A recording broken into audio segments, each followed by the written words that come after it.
Good evening, everyone, and welcome to our CEC calendar and business meeting for December 2020. I hope everyone had a wonderful Thanksgiving and they stayed safe and healthy. Thank you for joining us once again. Before the meeting starts, I want to remind you to please mute yourself whenever you are not speaking. This is a public meeting and it is being recorded. Very importantly, I want to also announce that there are Spanish interpreters here tonight working on a separate line. Thank you to them for being here with us and providing this important service to our Spanish-speaking families. They will now announce instructions in Spanish for attendees who may wish to dial into the Spanish line at this time. Are the Spanish interpreters here? Yes.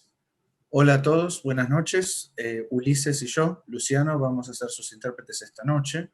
Para interpretación en español, por favor, llame al 347-966-4114 y el código es 201-881-180, numeral. Por favor, recuerden poner su teléfono en silencio. Okay, so I will repeat that in English. Please dial into 347-966-4114 and enter PIN/conference ID 201-881-180 #. Maybe we could put that into the chat, so if the Spanish speaking is there? Yes. Perfect.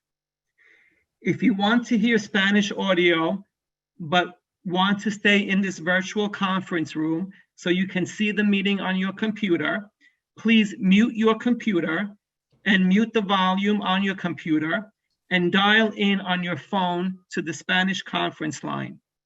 Again, the Spanish conference line is 347-966-4114 and enter PIN conference ID number 201-881-180 #. Because we will have simultaneous interpretation all throughout this meeting, it is very important that everyone speak slower than usual to allow the interpreters to keep up. Please do not talk over anyone. We have one more logistical item to cover before we officially start. How are we going to allow for public comments tonight? We will take questions and comments from participants in the Spanish room. We will have about 1 minute of silence to allow the interpreters to collect the names of Spanish-speaking participants who wish to speak. The interpreters will interpret into English.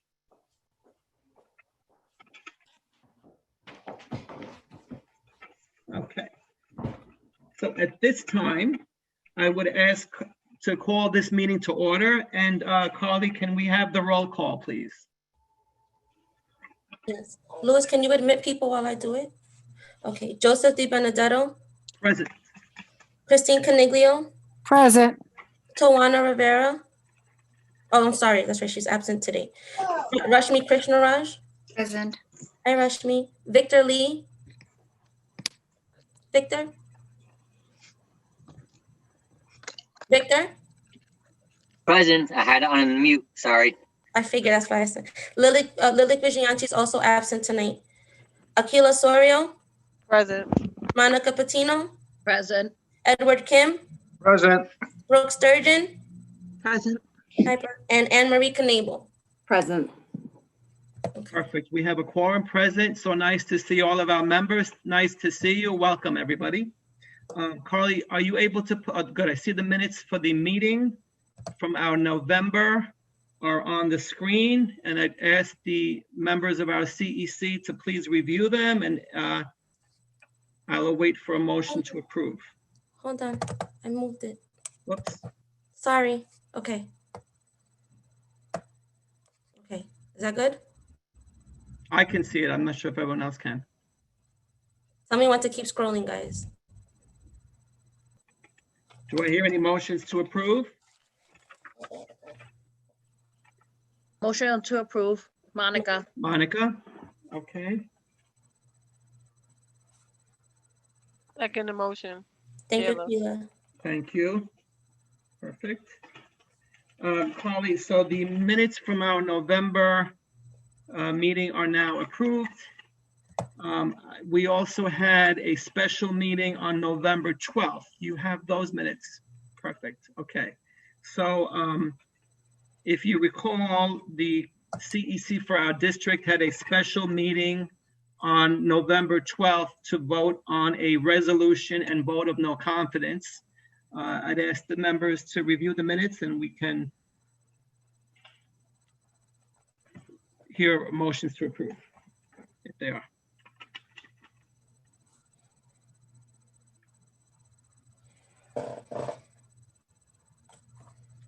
Can everyone see that on the screen? I could keep scrolling. You can't make it bigger as one page? Not one page. Sorry, hold on. I went too far. Sorry, guys. Are there any motions to approve?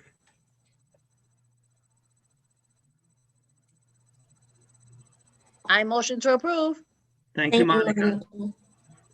I second Brooke. Thank you, Thank you, Brooke. Brooke. Okay, so the minutes for the November 12th meeting are hereby approved. Okay, good evening, everyone. Thank you for your patience once again. I wanted to speak very briefly before we get into the superintendent's report and the state of our district. Some things that came up since our last meeting. I know I had some contact with school construction regarding our capital improvement projects in our district. And there are currently 2 projects that are in the works. One at PS 169 Bell Academy's expansion and one at PS 32. So because of the pandemic and the delays, both projects have been extended and the anticipated open date for both projects are now scheduled for September of 2024 as opposed to 2023. So that's some good news in terms of projects hopefully getting back on. And in light of all the negativity we have, it's a good sign that school construction will soon get on its feet and work on those expansions, which only benefit our district. So we look forward to seeing those improvements. At this time, I'd like to introduce welcome, first of all, our Executive Superintendent, Mabel Sardui, who's here.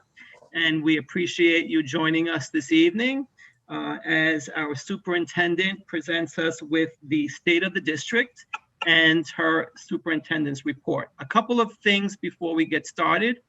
If there are any questions regarding anything regarding the state of the district, I would ask that you put those questions in the chat and I will try to address all your questions. I'd ask maybe someone, 2 members from our CEC, if they'd like to volunteer in going through those questions so we can try to entertain everyone's concern. Do I have any volunteers to look at the questions and present them? I can help with that, Joe. I don't Thank you, mind Anne Marie. volunteering. Okay, Okay, anybody else? I can help too if Anne-Marie needs help. Okay, so I'd ask that these members, look at the chat, and if there are any questions when the time comes, I guess as we get through different bullet points, we'll ask the questions. I do like to entertain everyone's questions. I would ask that if there are any public comments that are needed from the public, that they wait till the public speaking portion of our meeting.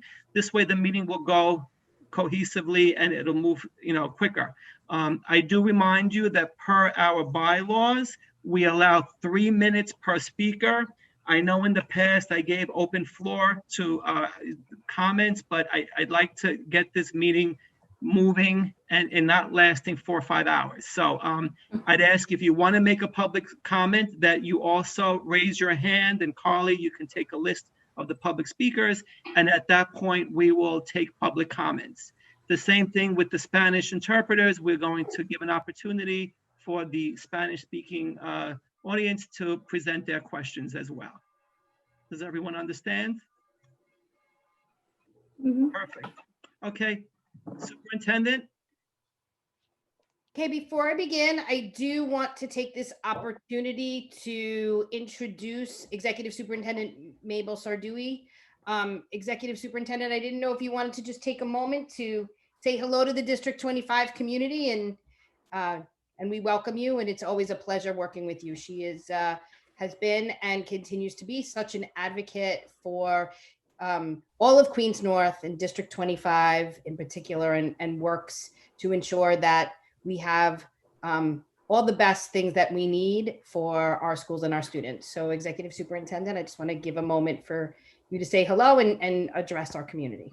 Thank you. I want to thank the president of the CEC, as well as all the members of the CEC for allowing me to listen to Superintendent DeMango's presentation this evening, and also to listen to the concerns of the community.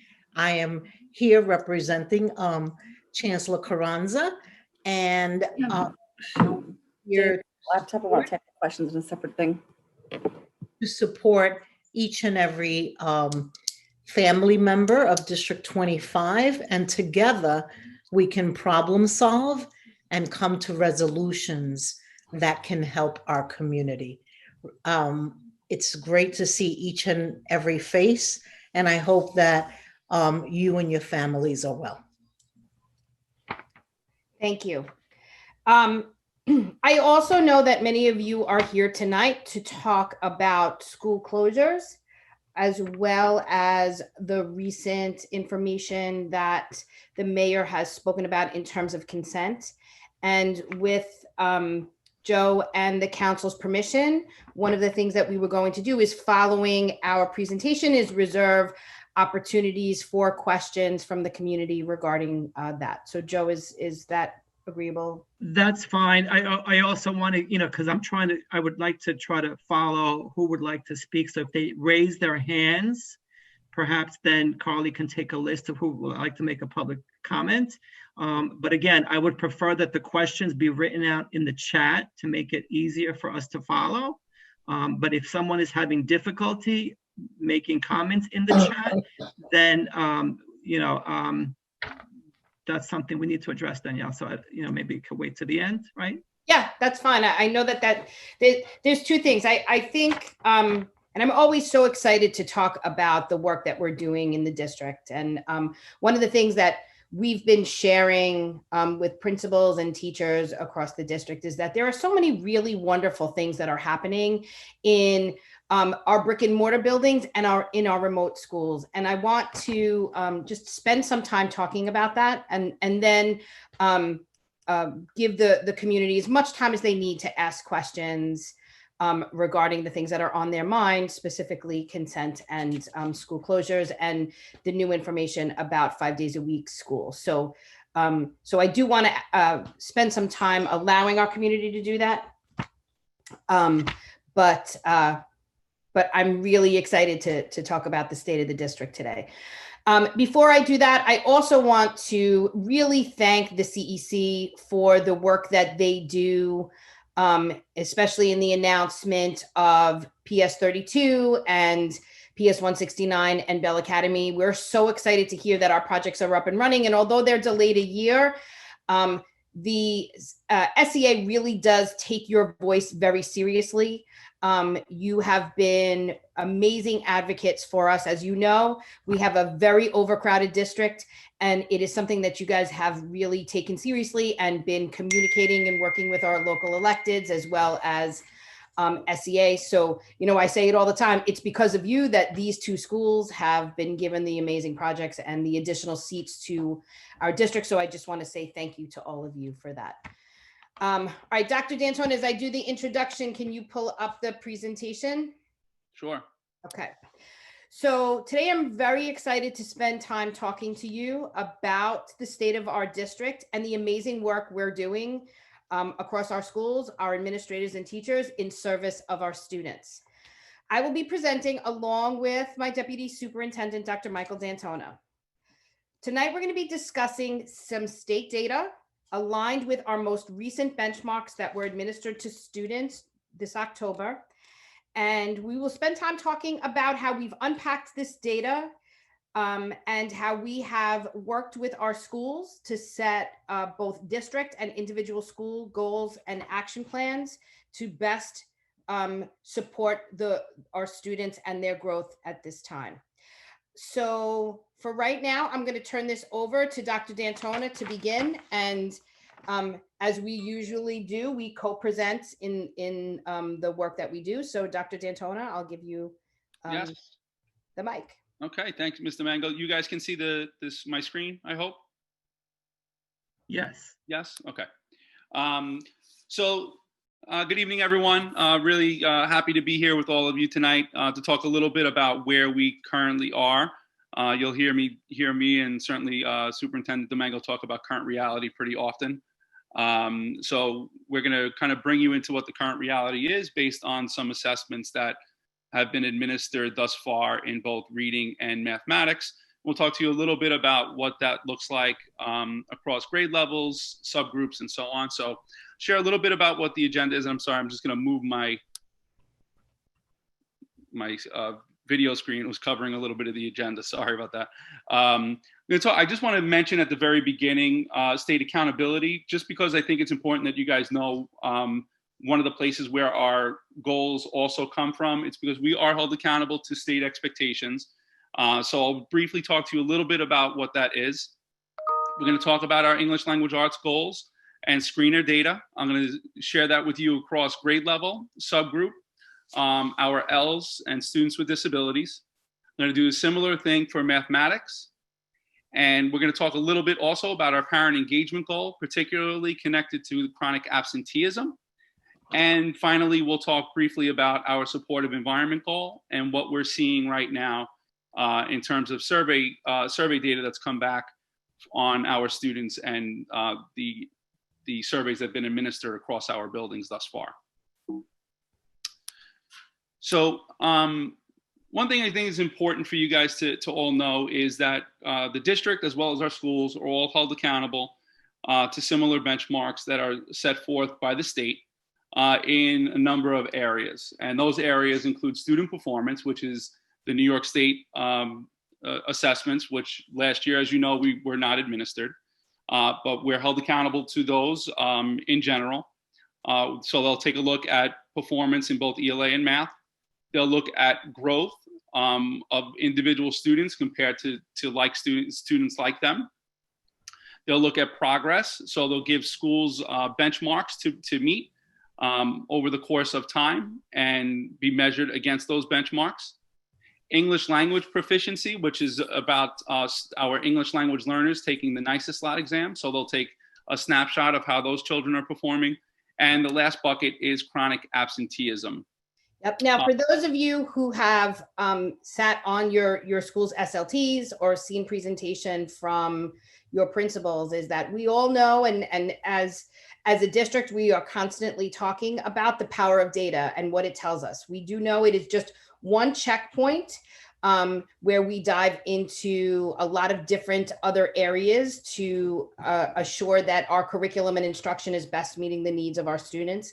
But one of our starting places is around state assessment data. So we're going to be presenting state assessment data to you that is not from last year, because we did not give assessments last year, but from the prior year.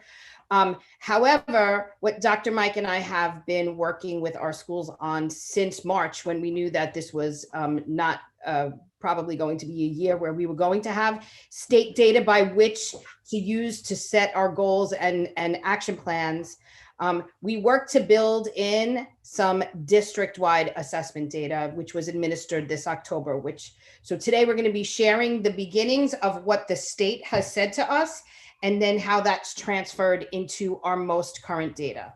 So take it away, Dr. D'Antona. Yeah, so one of the things that the state will do is it will link school performance and then put it into levels, much like you would see on a state assessment. So there's levels 1, 2, 3, and 4.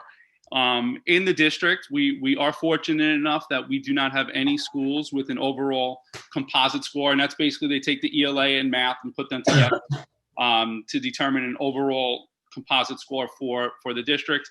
We are fortunate enough that we do not have any subgroups that are in that category of being a level 1 in that area. We do have 32 subgroups. Again, this is across 34 schools, and there are numerous subgroups that are embedded in our school communities. We have a total of 261 subgroups in District 25. The couple of areas that are always of importance to us are any areas that are at level 1 or level 2 in particular groups. And a group today is made up of 10 or more children that are in a particular grade level that will account to ultimately 30 different assessments. So 10 kids taking an ELA, math, and science will account for 30 scores, and that becomes a subgroup. For us, we do know that there are certain subgroups that we are focused on, and you'll see that in our goals as we move forward. And you'll also see that chronic absenteeism is an area that is of extreme importance for us, given the volume of subgroups that we have in District 25 in previous years that have had chronic absenteeism issues, based on ESSA data. Yep, and one of the things that we say together in working as a community is chronic absenteeism is something that our schools and our parents working together can change for our students. So I think that's very important. This will be the 3rd year that we're focusing on chronic absenteeism, and we know that we can tackle that issue together. Yeah, and we'll share a little bit more about what that data looks like as the presentation I can just make goes on. one comment, Dr. Sure. So I just think I don't believe that parents fully understand what constitutes chronic absenteeism. Can you? Yeah. So Joe, you know what? If you don't mind, when I get to the chronic absenteeism Perfect. section, Okay. I'll share a little bit more about that. Is that all right? Yes, thanks. Okay. So just to give you a little bit more of information in terms of our overall population, we have over 25,000 students in District 25, 22 elementary schools, 8 middle, intermediate / junior high schools, 4 K to 8 schools, and 2 pre-K centers. Our largest population is our Asian population. We have over 55% of our district community is Asian, over 27% Hispanic, 11% white, 4% Black, little over 1% in multiracial. And then we have a mixture of other and Native Hawaiian / Pacific Islander in District 25. So this is going to bring you right into our goals that we've established. Now, these goals are things that we've worked on not only with at the district level, but also with the district leadership team, our school principals, assistant principals, as well to get some feedback and make adjustments over time. The real purpose behind these particular goals is obviously to strengthen and improve student performance. But there are a couple of elements that are really important for us this year in particular with the pandemic. And that element is around MTSS. And MTSS stands for multi-tiered systems of support. And really what that is all about, and I know Mr. Mango will talk a little bit more about this in just a moment, but what that's really about is how are we purposefully using the information we have on our children to make really good decisions about interventions and supports that are necessary, in tier 1, which means in the classroom, but also for children that might need a little bit of additional support, what those supports look like as well. So there's a really big push for us at the district level around our data systems and what those data systems look like in order to make sure that we are targeting the needs of kids in a deeper way.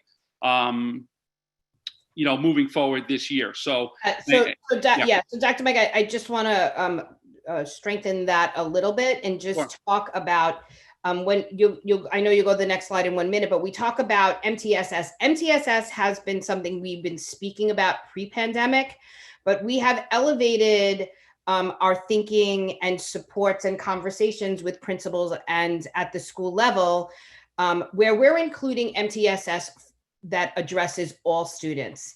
And the reason we're saying that is because we're finding different learning patterns and different needs of students based on our remote and blended learning models. So we are focusing on our special education students because that is a subgroup that the state says we do need to address their needs. But also we're talking about supporting schools to create these MTSS plans that consider the needs of all students. Additionally, as part of the work that I had discussed in the beginning, we've always had, and I want to just reiterate this, an expectation for our schools to have strong data systems. Those strong data systems did come from state accountability measures and supports that came from both central and the borough.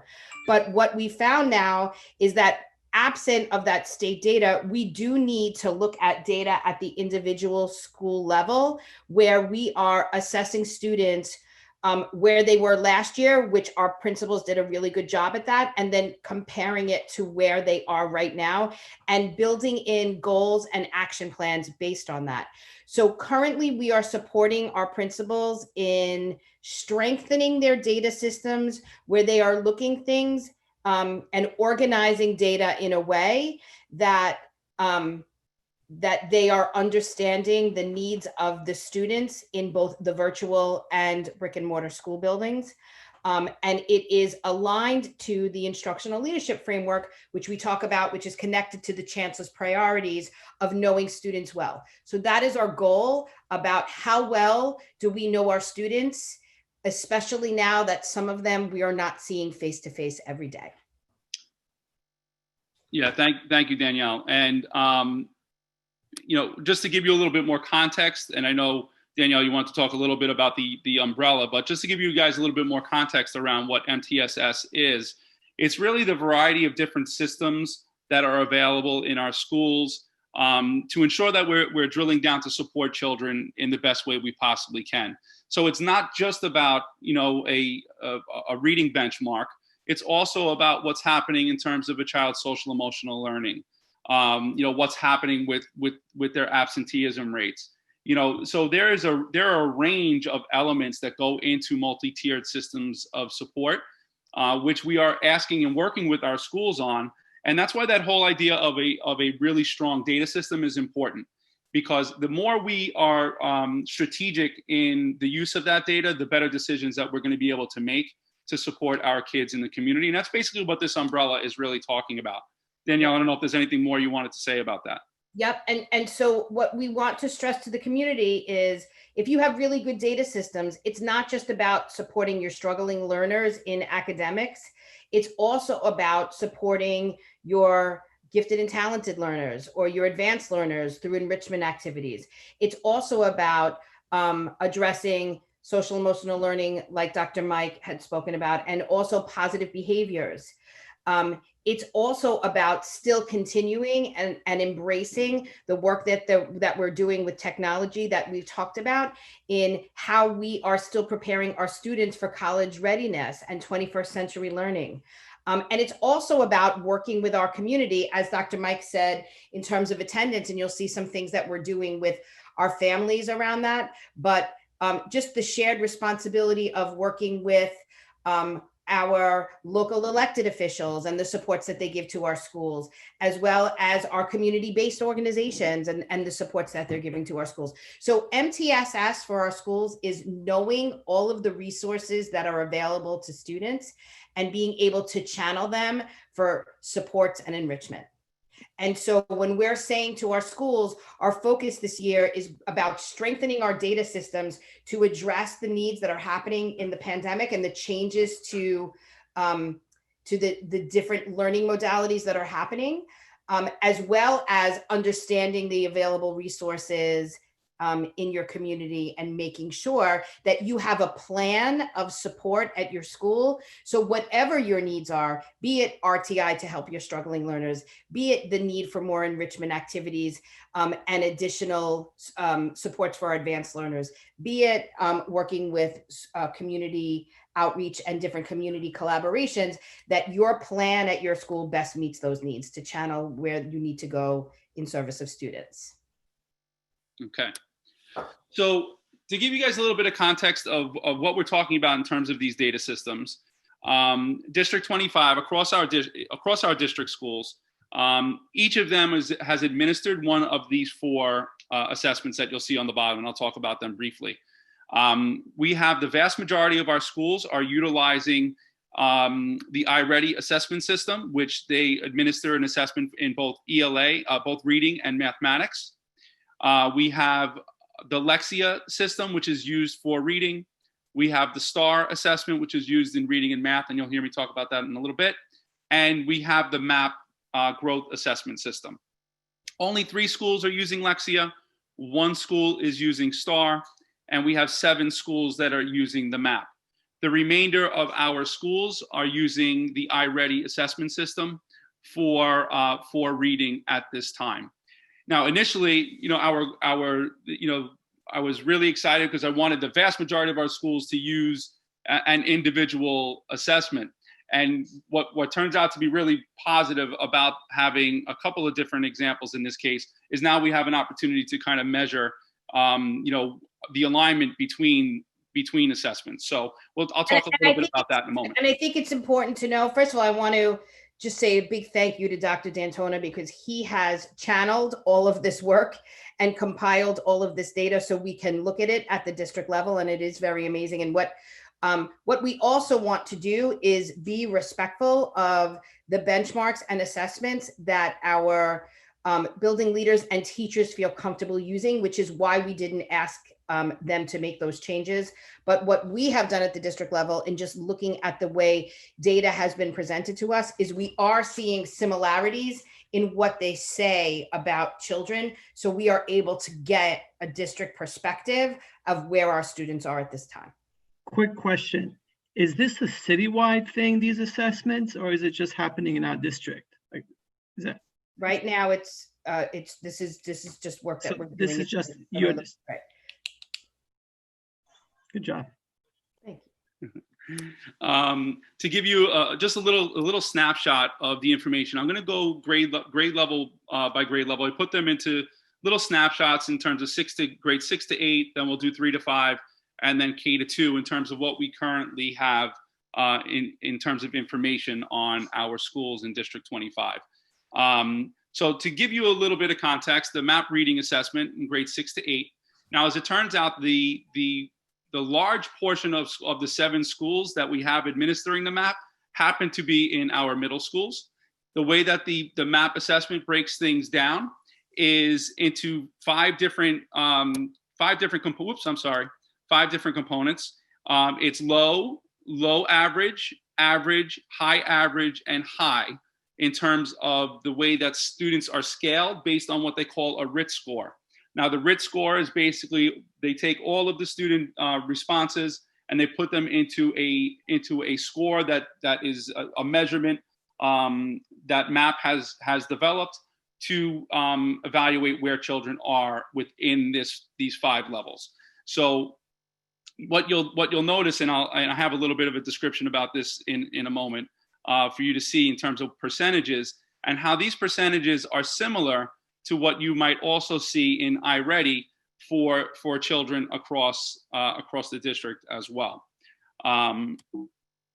Now, Dr. Mike, I actually want to say this to parents because this is really important. So, we've had this discussion at the CEC level, but one of the things I think is important for families to know, this data is only used at the school level to support our learners. So, and for many of our learners, and we have over 70% or 60% of our learners that are learning from home, you do not need to help your children with this test. Because if you do, what you will see is that they will get higher scores, and then we will not be able to align what we're seeing to the specific needs of your children. So if you see your students taking an assessment, the next time they'll be taking it is February. So they just took one in October, and then they'll take it again in February, and we'll take it again in late May, early June. Just let them take it so we can get a true reading of where they are aligned to the state's priority standards. Yeah. And what you'll see, the iReady, they also do a 5-point scale. They have a similar version that's in a 3-point scale. So I wanted you to see, both examples, and comparatively to what our New York State assessment data says, and you have it on the bottom, and I know it's small, but in general, across District 25, the performance was around a little over 60% the last time we did take a New York State exam. And what we know from iReady is that a good portion of children that are in this yellow zone do eventually perform on grade level. And similarly to what you see in the map reading assessment in grades 6 to 8, those children also tend to perform on those levels, when we get there. So, this is our first administration. We're really excited to see what kind of progress is made between now and the next administration of these assessments, which will likely be in February. And then we'll be able to do another run of this for you guys to see at that time. But basically what the data says, 72% of students in grades 6 to 8 score in the average to high average range in the MAP growth. 28 to 29% of students in grades 6 to 8 scored in the low average range. We had 4 schools administer the iReady. I wanted to just point that out because it is a little bit different from the other assessment, from the MAP assessment, where a larger portion of our middle schools participated. And in that, we have 34 to 40% of students were identified for additional interventions. Now, it's important to know that, we have them too, but schools have the specific data points for each individual student. So this is where MTSS comes in, right? So in terms of looking at data in ELA for specific students, you want to move your average to high average. You want to keep your high average, and then you want to work on your low average and move them up as well. So this is where you see this multi-tiered system of support. This is where that comes into place. So there may be students that are scoring low average that have social emotional concerns, that have chronic absenteeism concerns, and it's not necessarily an academic concern. So that is where we talk about this MTSS plan should be channeled to look at each individual child and the needs that they have. Go ahead, Dr. Mike. Thank you. Sorry. Similarly, in grades 3 to 5, I did a similar type of breakdown. Now we have over 20 schools that are administering the iReady for our grades 3 to 5. So the sample is a little bit different when we get to the MAP side of this, because there are fewer schools that are 3 to 5 taking the MAP. In fact, there's only 2 schools that are administering the MAP that have children in grades 3 to 5. Again, similar type of scenario. Percentages are broken down by green, yellow, and red. Green is identified by children that are currently on or above grade level. Yellow are children that are a grade level below, and then red are children that are more than a grade level below. Again, what research indicates is that in a national study, that children in this yellow range, a percentage of them do tend to test in that proficient category by year's end. You'll see similar type of data for our MAP reading in grades 3 to 5. When you combine those yellow and green, the averages are going to be very similar.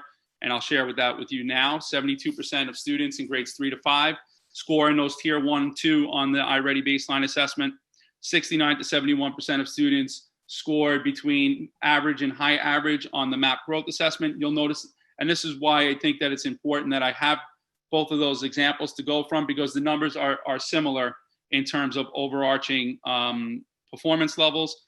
28% of students on the iReady were identified for additional intervention, and 29 to 30% of students in grades 3 to 5 were scored in the low average range on the MAP assessment.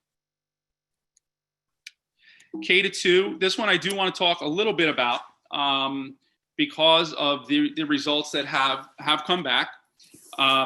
We have in kindergarten right now, there's 0% of students that were administered this particular assessment that are in need of, that are in the at-risk component of the scoring system. Only right. 4%. Right. And so we have to watch this very closely, because just in a natural transition in the remote world, parents are supporting their students in their learning, right? So we just want to make sure, and we're going to have teachers do formative assessment across the year before the February benchmark to make sure that this is accurate. And so at the school level, they'll be addressing those needs. Yeah. and that's kind of why I opened with the idea that we need to watch this particular, especially K and 1, as those results are a little bit different from what we see across the other grade levels. Logically, it does make sense. Kindergartners typically will need someone else to help them get on, and perhaps supporting them in a way that maybe are elevating some of these for our kindergartners at this time. But we are going to continue to watch it. You see similar type of scenario with the MAP growth assessment as well in reading. Kindergarten and first grade have very limited number of children that were identified in that low or low average range. The vast majority of children were in that average to high average range on K-2. In K-2, 93% of students in grades K-2 scored in those tier 1 and 2. 94, 87, and 70% respectively on the MAP assessment in the average and high average range on the MAP growth assessment. Grade 2 did have, and this is important for us to continue to monitor, 29% of students scored in that low average range, and there were 15% that were identified for intervention in grade 2 as well on the iReady. So the real important piece of this is that not that we just have this information and we can look at where it is that we are seeing areas of need, but now it's certainly something that we're going to be working with our schools to ensure that we're drilling down further on this information, to ensure that the needs of our kids are being met with the particular subcomponents that each of these assessments really focus on. So iReady focused on phonics, phonemic awareness, oh my goodness, drawing a blank all of a sudden, vocabulary and comprehension in nonfiction and literature. So it does go over a number of different elements and then drill down further into standards so that we can make more strategic decisions around curriculum and instruction. So I'm excited that we have this information on this level so that we can then provide supports from the district and borough level. In terms of a subgroup breakdown, what you're looking at here is the range on the iReady assessment. Now you're going to see this for iReady and not MAP, only because I'm still awaiting some additional files so that I can break down the information a little bit more deeply into subgroups when it comes to MAP. I can do that with iReady at this point, and I'm hoping to be able to do that in the next couple of days for the MAP assessment. But for right now, you're looking at what those trends look like in terms of our performance in reading across subgroups. Now, few things that are really important for us, and this is directly connected to what we're seeing from state examples, from previous state exams. Looking at our subgroups strategically is something that's really important for us. And we are noticing some patterns and trends already from our baseline assessment that tells us that the goals that we've established by focusing on targeted subgroups is really important for us to do. And as you look at this graph, you'll see on the very right-hand side are children that are mid or above grade level. The lighter green is early on grade level. Yellow is 1 grade level below. And then orange and red are more than 2 or more grade levels below in terms of performance. In some cases, we do have to look back because there are children that rush through this. So there are elements of that too that we have to take into account as well as we move forward. And our schools will be doing that with the individual students that may have happened to. But what does this data say? Subgroup data indicate that students currently testing on grade level ranges from 36 to 52%. Testing 1 grade level below ranges from 25 to 43%, and testing 2 or more grade levels below 16 to 31%, dependent on the subgroup. Now, 2 subgroups that we identified in our goals are evident inside of this work as well, and you'll notice that our Hispanic and Black populations do have a significantly higher trend right now in terms of performance below grade level. So we will be paying attention to that with our schools as well. The L breakdown. Ooh, that looks a little funny for some reason. Is this chart looking a little funny to you on your screen? Can you see the whole thing, Danielle? No, it's like it's stretched out on the It's cut off side. a little bit, but we can see the numbers for the most part. Okay, yeah, I can fix that. I'm not sure. I might have stretched it too far on the screen on the actual slide. But similar to the demographic, the subgroup data, our L's are always of a great deal of importance to us in the district, as we have over 20% in District 25 of our students are English language learners. And, over time, if we were to look at those that are former L's, that number increases substantially as well. We do a really good job over time of testing our children out by the time they're out of early childhood. But we also have a trend in pattern in terms of a significant number of children continuing to come to our schools, which we love. But when they get to 5th, 6th, 7th grade, they are usually within the first 3 years of their service within our schools. So we do see a trend there where we still need to work a great deal more to ensure that we're increasing the proficiency levels of our English language learners over time. Yeah, and I just want to kind of go back a little bit to the goals and action plans that we had set for last year and see how they're continuing today. So if you remember, we did a lot of training for our teachers in our elementary schools. And last year we started in our middle schools in the 3 L's work, in supporting literacy work for our L students. And each year that we do that, we see growth in student performance and progress. So one of the things that is really important for the community to know is that our principals are still valuing in that work, and they're still continuing that work. And as I've been visiting classrooms, I see teachers continuously valuing and supporting that work as well. So the work around supporting literacy and the teaching practices that are aligned to that, which are showing supports and progress in our students, are continuing in both the blended and remote learning models. Dr. Mike, if you go back to that chart, we can't see the grade levels. So is kindergarten first? Kindergarten is on the bottom. Okay. First, second, third, 4th, 5th, 6th, 7th, and 8th. Okay, so kindergarten's on the bottom, and it goes up 8th grade to the top. Okay, thank you. Yes, and I will make that adjustment. I didn't realize that was stretched too far. In terms of iReady L data, one of the things that is pretty clear is early childhood performs at a higher rate of proficiency than that of students in the upper grades. One of the things that I did want to make sure that we pointed out is that nearly 2/3 of our students in middle school tend to be within the first 3 years of service, but we still are really working towards building the proficiency of our children moving forward. And just to give this a little bit more context, so you have an idea of where we were during the last administration of a New York State, we had 15% of our L population test at those levels 3 and 4.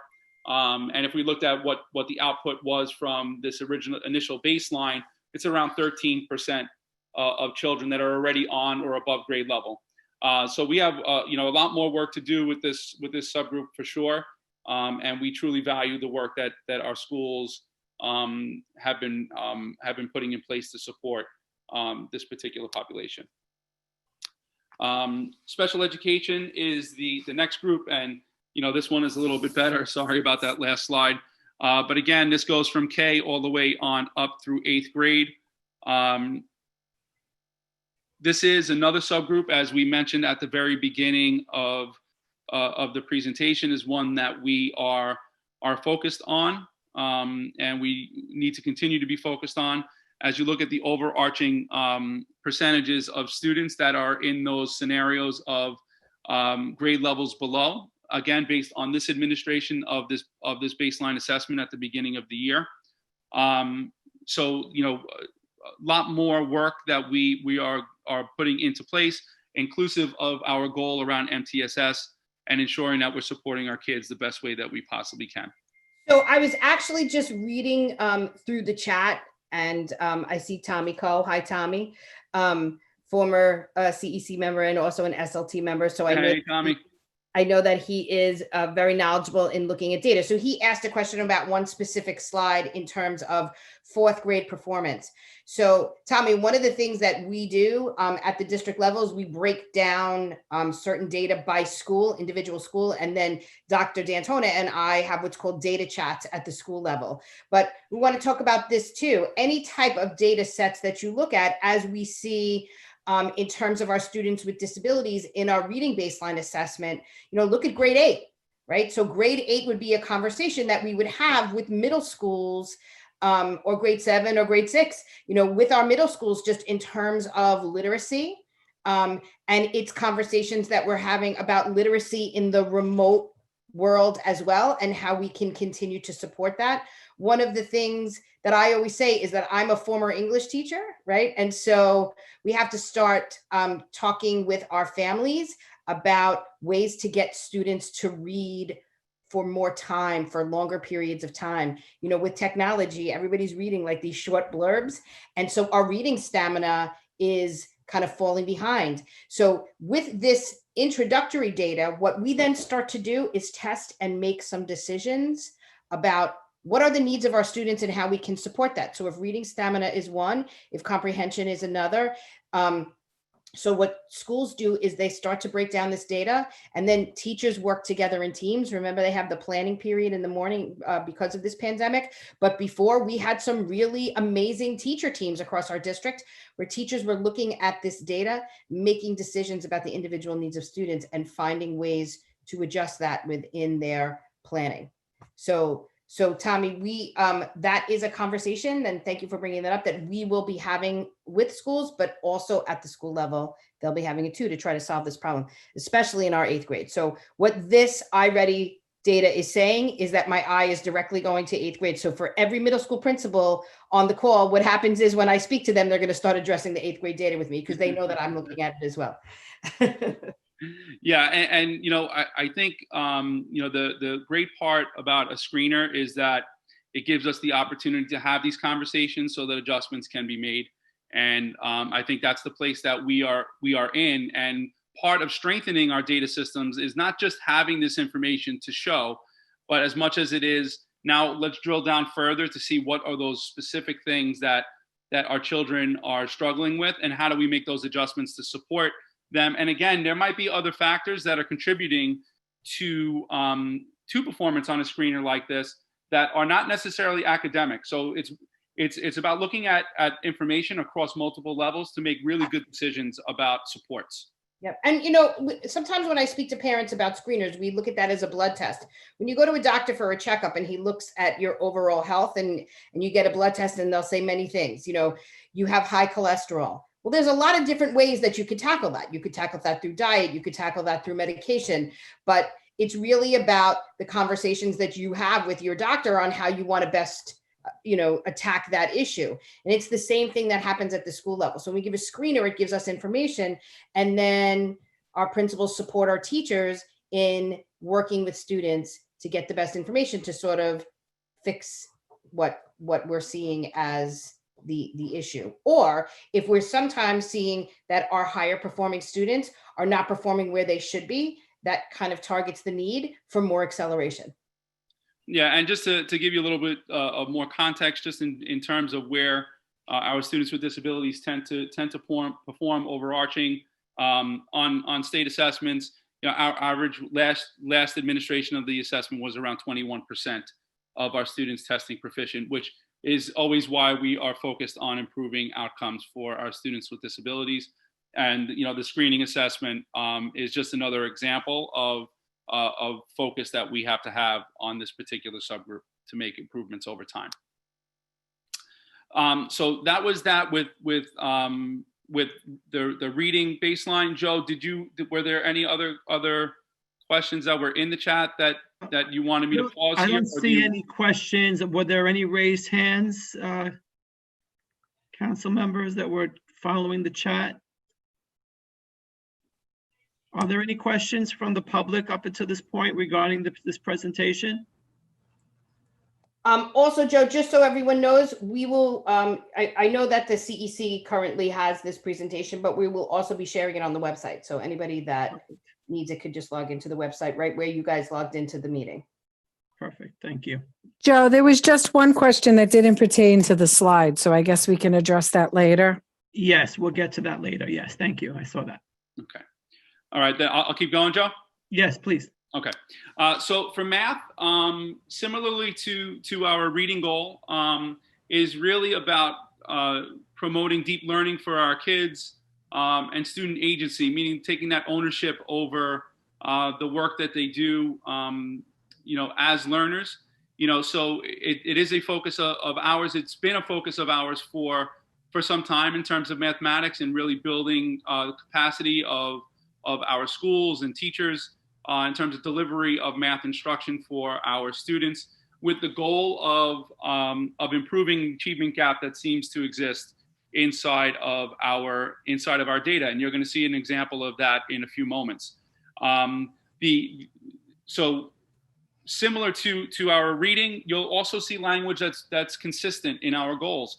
And it's really about these data systems that we've established in our buildings. How are we making sure that we not only receive this information, but we're drilling down far enough into what's happening inside of our classroom standards-wise, so that our children are receiving the support necessary to make improvements over time. And this goal is very similar to our reading goal in that respect, in that we're really trying to build from the information that we have to make really good choices to deepen learning for our kids. Danielle, I saw you pop on. Did you want to add something there?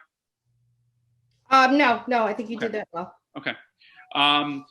Assessments across District 25, similarly as what we're doing for reading, we have instead of 4 assessments here, we have 3. So there's an increase of schools that are using the iReady assessment for mathematics. We have 26 schools in total that are using the iReady assessment. For math, we have 1 school using STAR, and we have 7 schools using the MAP growth assessment in District 25. They do have similar components that they are measuring. They're both measuring number sense and operations. They're both measuring algebra. They're both measuring geometry. All 3 of them are measuring geometry. And then they have a variation around statistics and probability and measurement in data in terms of those particular standards connected to those domains.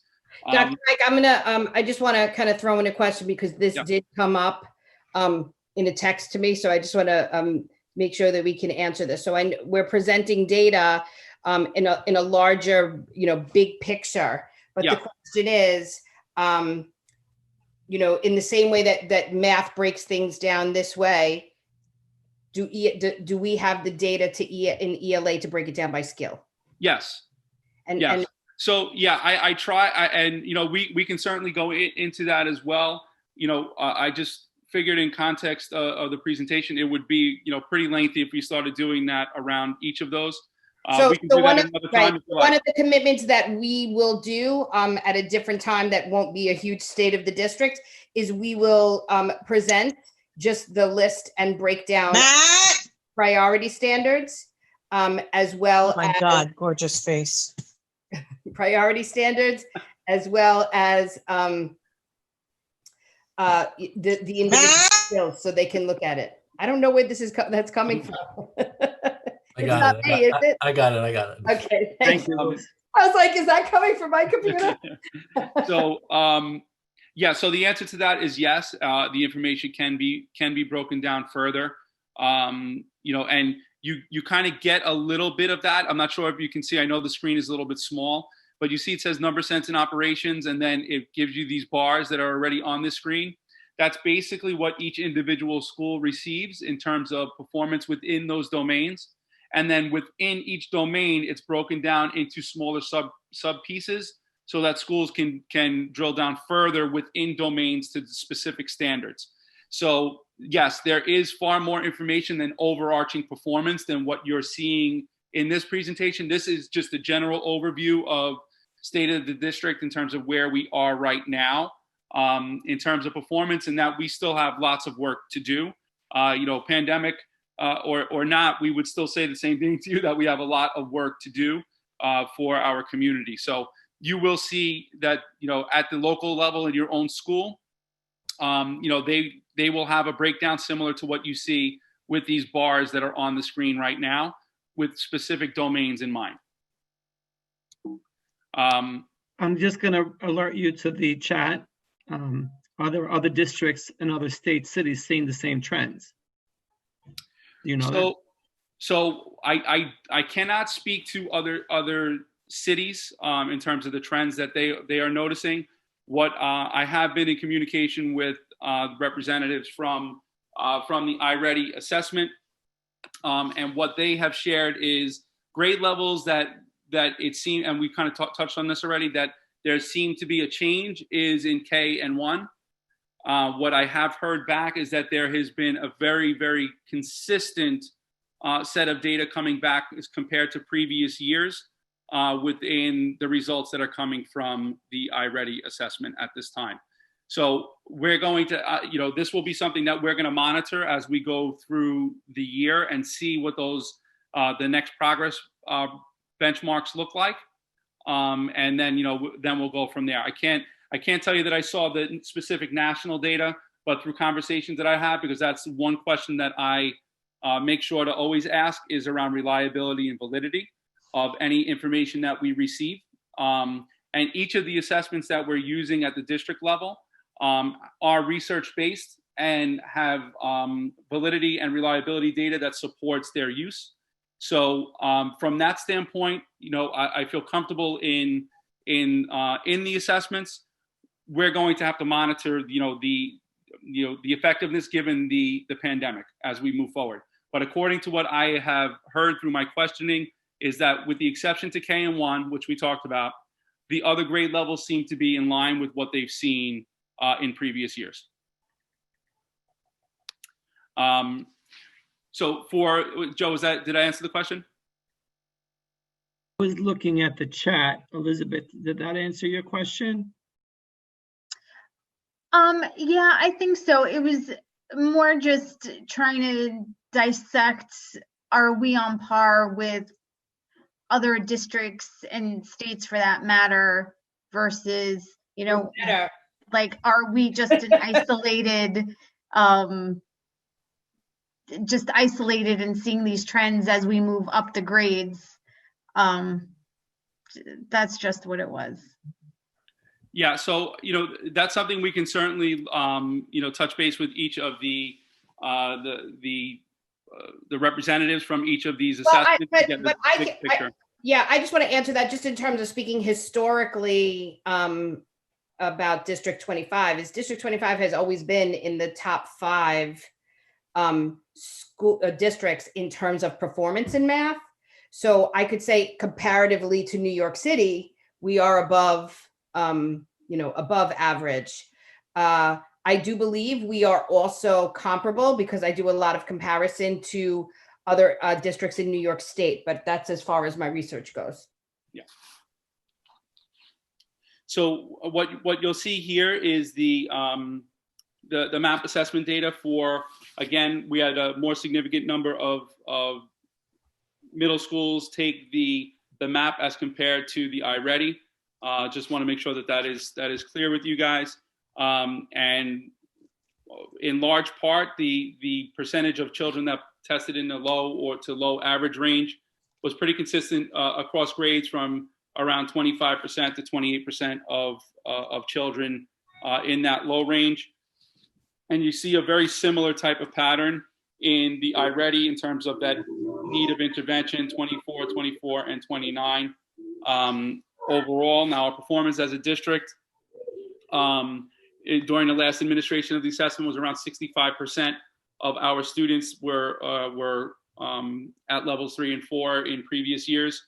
So the percentages, if you look at it, and we do get those children in that yellow section to progress as we hope they shall, then the data seems to be pretty aligned with where we were in previous years. But again, this is something we're going to be monitoring and looking at, particularly during our next administration of this assessment, which will be later on in the year. But between 71, 74, and 76% of students in grades 6 to 8 score in the average to high average range on the MAP. 25 to 28% of students in grades 6 to 8 were in the low to low average. I'm sorry, that should be 4 schools administered the iReady math assessment in grades 6 to 8, 24% of students in grades 6 and 7, and 29% of students in grade 8 were identified in that at-risk zone on the iReady assessment. Grades 3 to 5, you will, again, just a reminder, we only had 2 schools that administered the MAP assessment for grades 3 to 5.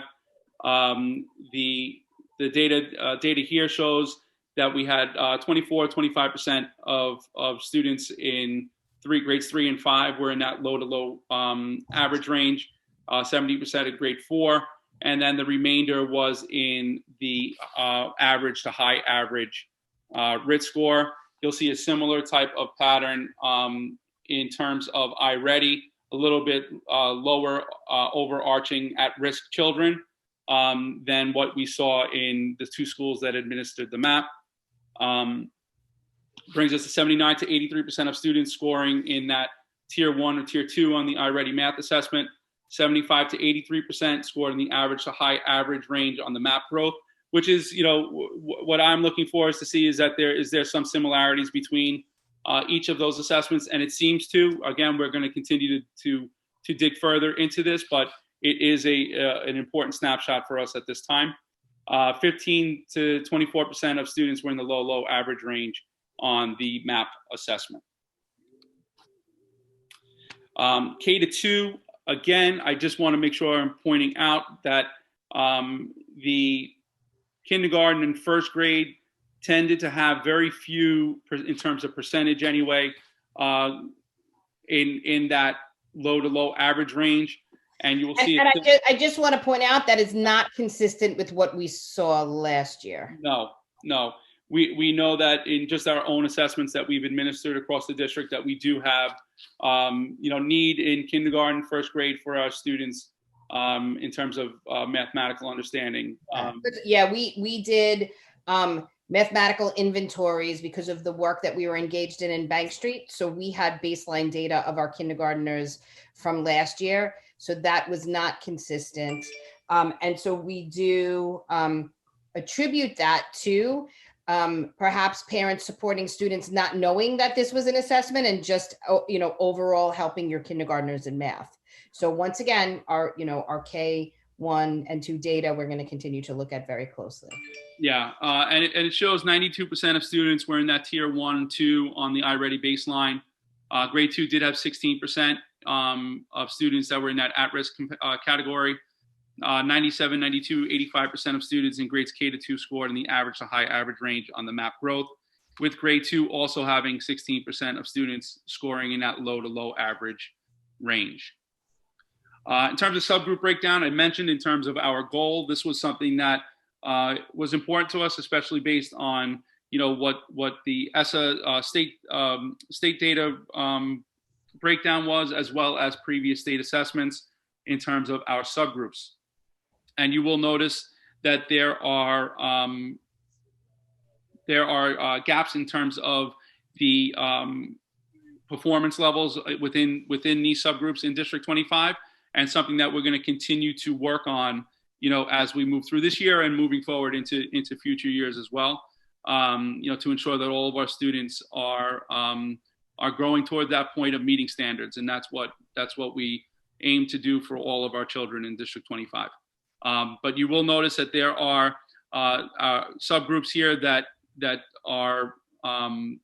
do have a higher percentage of children that are 2 to 3 grade levels behind at this point. So we are focused on that, and it's one of the reasons why our district goal is around making improvements in terms of achievement in mathematics across different subgroups. So subgroup data ranges from 25 to 55% of students are currently testing on grade level, dependent on the subgroup. 26 to 48% of students are currently testing a grade level below, and between 9.5% and 38.8% of students are 2 or more grade levels below. iReady subgroup data does indicate that our Hispanic and Black populations have up to 2 times the percentage of students who tested multiple grades below as compared to other subgroups, which is why we have it as part of our district-wide goal to continue to make adjustments and improvements. Yes. Now something that I want to point out that I think is really important is that, as you know, just from historically from our state data, remember, students test at the end of the year. So our percentages of students testing at proficient levels are much higher. And so what some of these benchmark tests do, and screener tests do, is they test standards that students might not have been taught, because it's important for teachers to know if students already know something, so they just quickly reinforce and then in terms of MTSS provide acceleration, or if students don't know it, it changes the way they may plan a unit of study. So that's why you will see that in terms of these tests, the numbers of proficiency in students testing on grade level may be lower. Correct, Dr. Mike? Yes. Yes. Baseline math assessment data for our L's. Again, this is in a K-8 example. You will see that the performance in terms of our L's is different from what you'll see in mathematics. And it's interesting, this one's a little bit of a roller coaster in terms of from K1 to, you have the little decline, and then it winds up going back up in grade 7 and 8 in terms of overall performance at the for our English language learners. So it is a subgroup, again, that is consistently on our minds to continue to make improvements on. And what we see is grade level data shows that student performance on the iReady assessment has a range from 11.5% to 32% of L's testing on grade level across specific grades. Grade level data shows that student performance on iReady has ranged from 22 to 40%, 7% of students currently testing one grade level below, and 21 to 62% of L's currently testing 2 or more grade levels below, depending on the subgroup. Now, traditionally, we do perform far better in mathematics than we do in ELA on state assessments. 43% of our L's in the last assessment administration were at the proficiency level. So we have lots of work to continue to do with our kids to ensure that we are meeting their needs. Similarly, with our special education breakdown across grade levels, you'll see that Mr. Mango talked about certain grade levels before, and we still have a similar pattern in terms of grade levels with our special needs children that we still have to continue to work on at the district level. And the nice part about having charts like this is that the information is pretty clear in terms of what it looks like performance-wise across the district at this time. And it allows us to start making some choices and decisions at not only at the district level, but also at the individual school level, class level, student level. So really important for us moving forward. So on average, 22% of students with disabilities across grades performed on or above grade level. 34.84% of students were one grade level below, and 45% of students on average were performed two or more grade levels below. To give you a little bit of context, 29.6% of students with disabilities performed on grade level in previous New York State math assessments. And that brings us to some of our next steps as a district. And we've kind of been weaving this in throughout the conversation thus far. Yeah, I mean, we could go through this is really what we've just been talking about around how our belief systems focus on the collective and strategic use of data, and we're continuing to reinforce that this year. So you can move past that one. The other part, and Danielle, I know you talked about this, but I do want to emphasize it again. We do have a partnership with Apple. It was talked about during the last CEC, I believe. We do have 20 schools that are participating in a pilot, and actually session 2 is tomorrow. The goal of this work is really to promote the implementation of tasks that promote that deep learning and student agency. But I did want to make sure that I emphasize the idea that while this is Apple, it's not, you don't need to have an Apple for this training to be effective. It's really about teaching strategies to support instruction in the digital world. Apple, I'm using an Apple right now, but I can still make use of Microsoft products and various different apps that are available, through the internet. So I did want to just emphasize that we are in the process of working with Apple to improve our practices, and it's exciting work. So moving along to the current reality of our parent engagement goal. Parent engagement goal. I can take this pretty quickly. So, oh yeah, sure. To sort of move this around, because I wanted to see the very interesting data that you put together. So we know that parent engagement has been something that we focused on in District 25 for many years. And as many of you know today, what we have found, this one of the positive pieces of this pandemic, if there's anything positive about it, is that the use of technology has expanded our ability to connect with families in different ways. So where families may not have been able to come to school for whatever reason, childcare reasons, or you had to work, they now have access to our recorded professional learnings and meetings such as these ones, or they have access to log on in any time and meet with their teachers or principals or the district office. So we are going to continue to encourage that.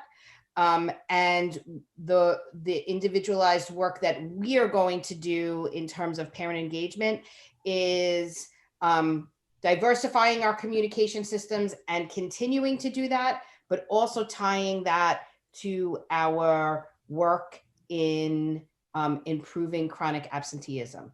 So you can move on there for Dr. Mike. Here's a current state and something that we're celebrating. We've been recognized, and I announced this at our last meeting, as a Sunshine District because of the work that we are doing to manage and monitor attendance. And overall, our attendance is 93.2 year to date. So this is one of the highest data point categories in the city. So we're excited about that, but we still have a lot of work to do. If you think about the number of students that Dr. Mike was talking about, even 7% is thousands of students. So, okay. And this lists our chronic absenteeism by race. And this is where I think, Dr. Mike, that Joe asked you to kind of define how we use this data and how it breaks down. Yeah, sure. Or actually define what constitutes chronic absenteeism. Yep, you got it, Joe. So, chronic absenteeism, I know it sounds, it's one of those sets of words right now that is being used frequently. And it is important for our community to know exactly what it means. So for a student to be deemed chronically absent, basically it means children that are out of school 10% or more of the school year. Now, what that equates to is basically a child being out of school 2 or more days per month. So if a child misses 2 days in September, for September, they would be in the process of being a child that, if that pattern continued throughout the year, would be a chronically absent student. So it equates to about 18 days for a school year. And children in that category will be defined as chronically absent if that is the case. So right now, in this chart that you're looking at, we have subgroups of children from our Asian to our Native Hawaiian population that right now would have been out 6 or more days this school year. And that's why they're being qualified as children that are chronically absent.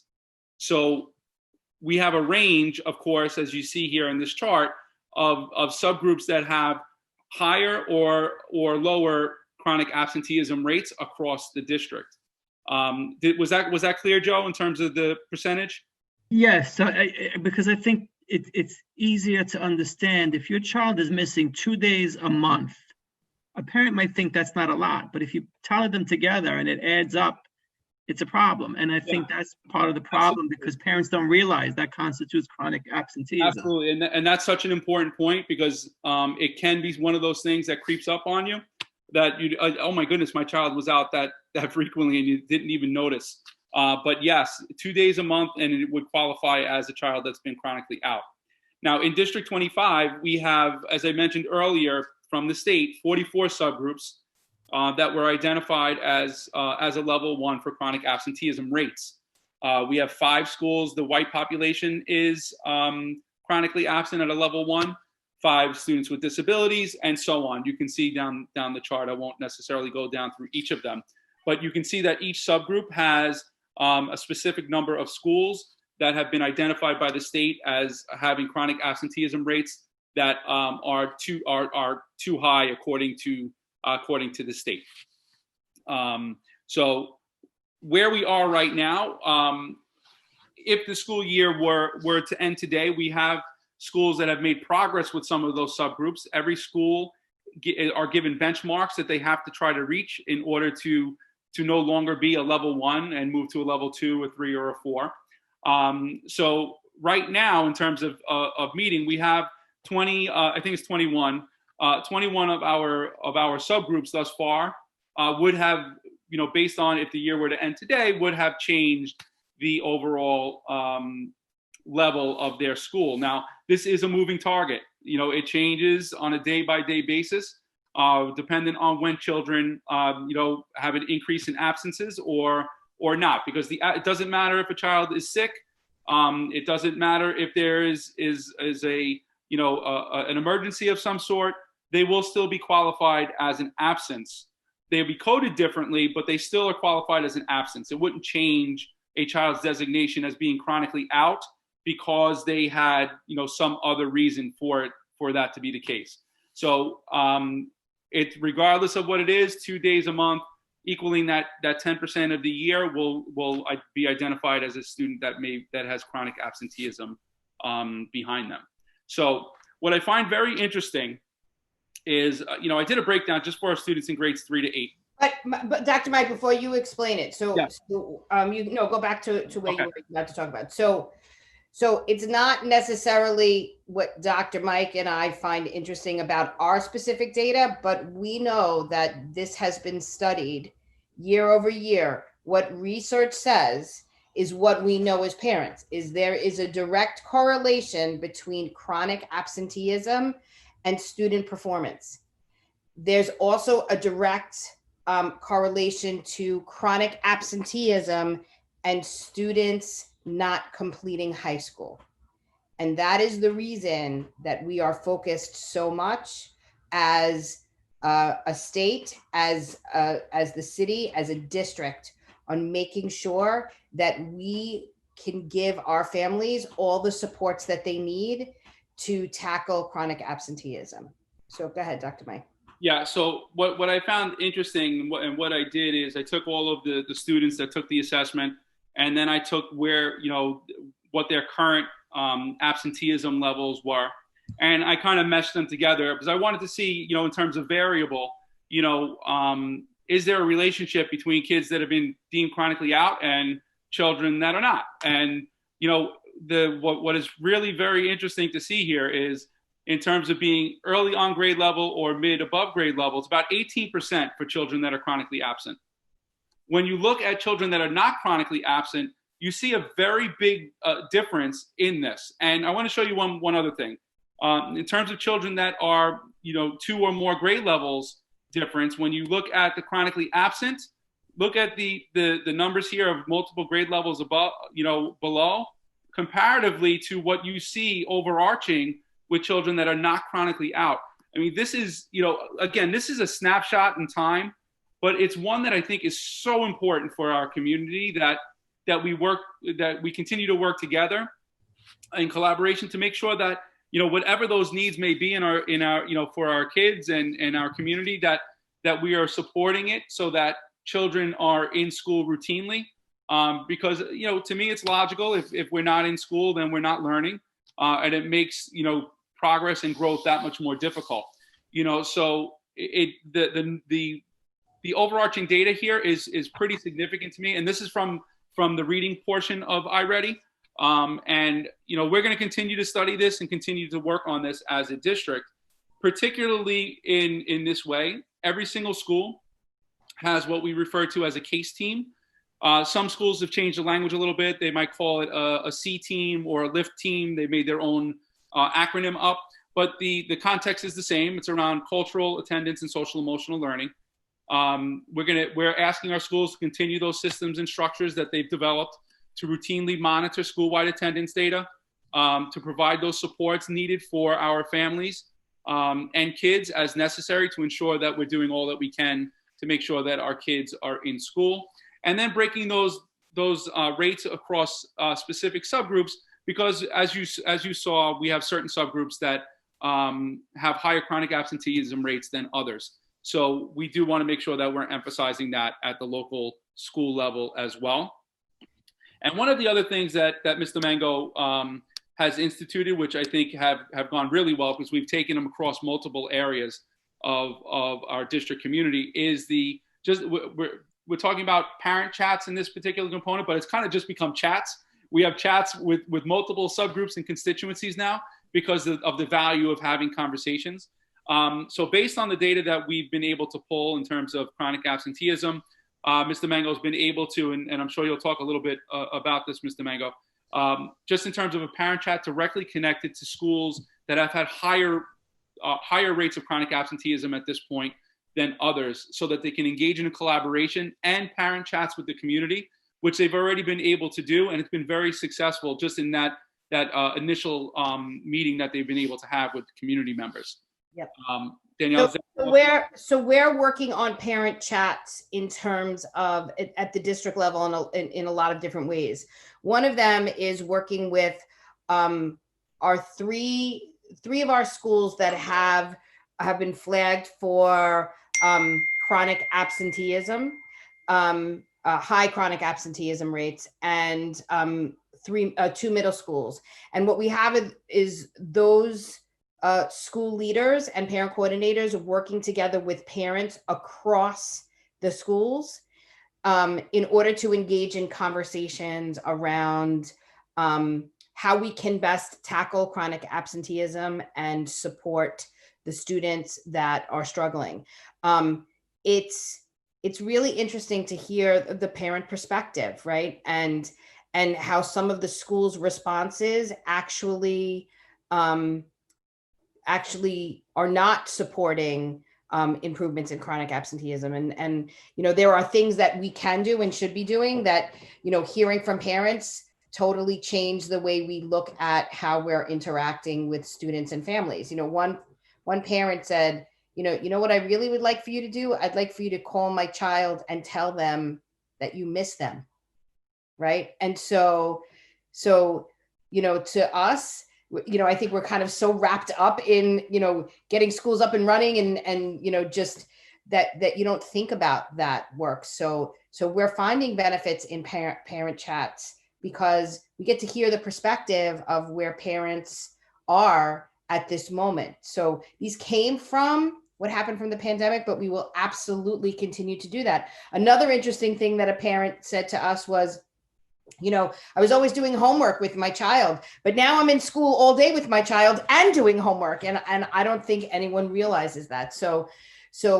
opening the conversations and remember, parent chats are we address data and certain needs that we're seeing in the school based on data, but parents actually drive the questions.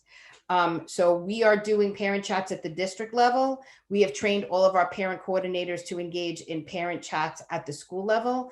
I know some principals and assistant principals and teachers are leading parent chats, and it's just a way that we're all working together to solve some problems that we can be doing to best support our students. Just to add a little bit more to the work that we're doing, chronic absenteeism, we do have and have been and will continue to work with the borough office to support chronic absenteeism in our schools. And in fact, I had a meeting earlier today with one of our borough office folks as we're talking about ways that we can support chronic absenteeism a little bit better. So we thank them for all of the supports that they're providing as well. Danielle just talked about the parent chats. This was just another little piece to it. I don't need to spend much more time on that. Danielle, you kind of talked about that. Yep. And this brings us to our final goal, which is around supportive environment. And the real focus around our supportive environment goal is really, again, that whole push around data and what we know about our kids. so that our schools are making strategic decisions around the social emotional learning supports that are being provided to our students in the form of a plan that is implemented and monitored over time, where tiered supports are being given to our children. So what does this mean? So all of our schools in District 25 have administered a social emotional learning survey to our children. In grades 3 to 8, the only reason we did not do this in K to 2, it is a little bit more difficult to get this type of survey data from them. But our schools do check-ins with our K to 2 children on a routine basis to provide supports to make sure that they're feeling, that they're checking in on their feelings on a day-to-day basis. But in this particular context, the surveys that are administered are connected to the 5 core competencies of SEL, which is self-awareness, social awareness, self-management, relationship building, and responsible decision-making. And just so parents know, I mean, this survey is not new. It's been a part of our goal for many years. We do believe in checking in with students on a daily basis. It's part of our SEL work that we've been supporting across the district for many years. So this is, something that we do believe is very important to know and understand at all times, but specifically during a pandemic.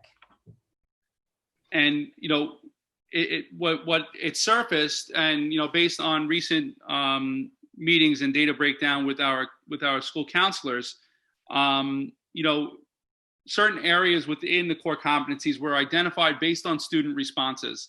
So the vast majority of our schools noticed that self-management was an element of the core competencies that students tended to respond in a less favorable way than others.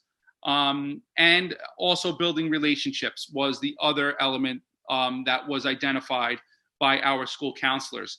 And in terms of the building relationships component, was really around connections and how children are connecting with one another, and not only with one another's, but with adults as well. Yep. And Dr. Mike, I just want to talk about like how we'll continue to address the building relationship piece. But one of the things that we are looking to implement across our schools is something that came to us through a student chat that we had, where we asked them about how we can change building relationships. And we asked for an example. And one of our students, I'm going to give a shout out to 219. One of our students said that in 219, when students go to lunch, one of the teachers stays on the Google Classroom with them, where they can get their lunch and they just play music, and some of them do work and some of them talk to each other. So we're starting to reach out to schools and supporting these virtual connections that students are speaking about, that they miss working with each other at the school level, because we did have a culture of collaboration and group work and students working together.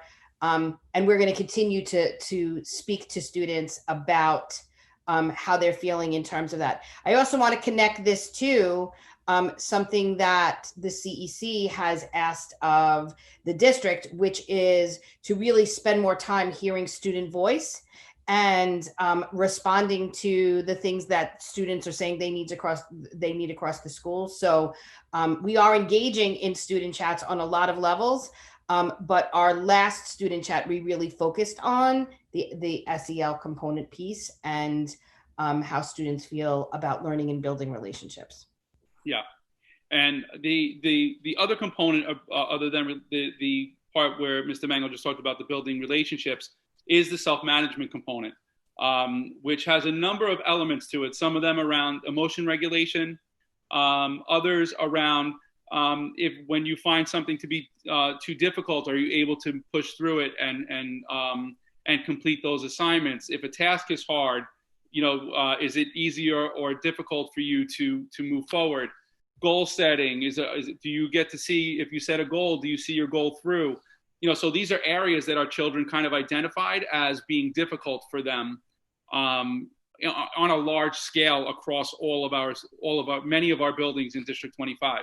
So where we are right now with this is around how do we utilize this information, much like we're talking about with the reading and math assessment, screener assessments, is how do we use this information in concert with what we're seeing in these other components to make sure that we're supporting our children in the best way possible. And that includes what are those routine ways that we're making sure that kids know that if it's hard, it's okay, and we're going to be able to continue to work through it. And that's something that we can do on a routine basis just to make sure that kids hear it. Sometimes they need to be able to hear that, from classroom to classroom and such. So we're going to be working on what those strategic will be. Yep, and in working on establishing a culture in our classrooms where it's okay to make mistakes. And I think our teachers have been doing that really well as part of the SEL work. It's also been a huge part of our math work that we've been doing. What do we call it? My favorite oops. My favorite no. And yeah, so it's just really, it's like really encouraging students to persist, because there's not always going to be just this final answer that's either right or wrong. And that brings that is the last slide in terms of where we are currently as a district and where we see ourselves moving forward, Mr. Mango. So wait, where's the Bitmoji slide? You took it out? Oh no, I didn't hear it. I'm lying to you. It wasn't. You are. I was like, what are you saying? Wait, here it is. Okay, so yeah.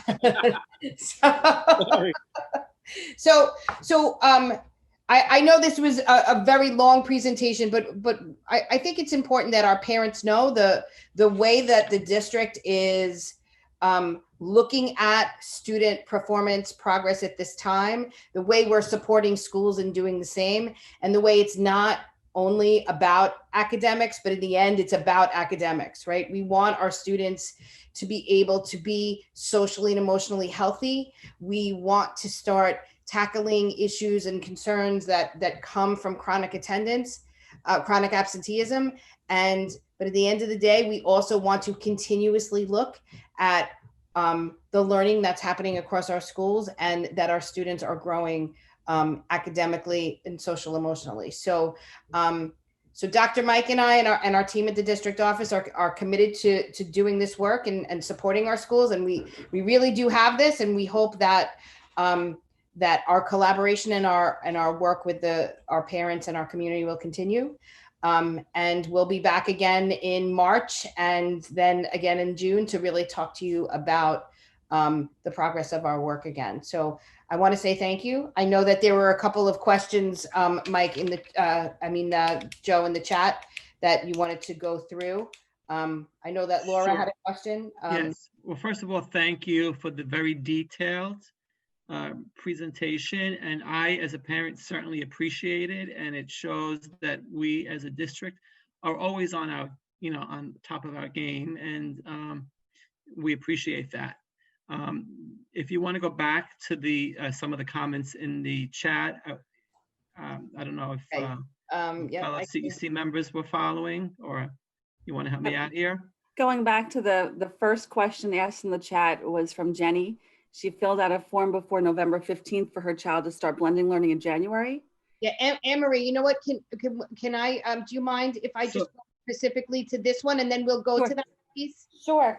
I think, yeah, if I could say something. So that doesn't relate to our presentation. We'll get there.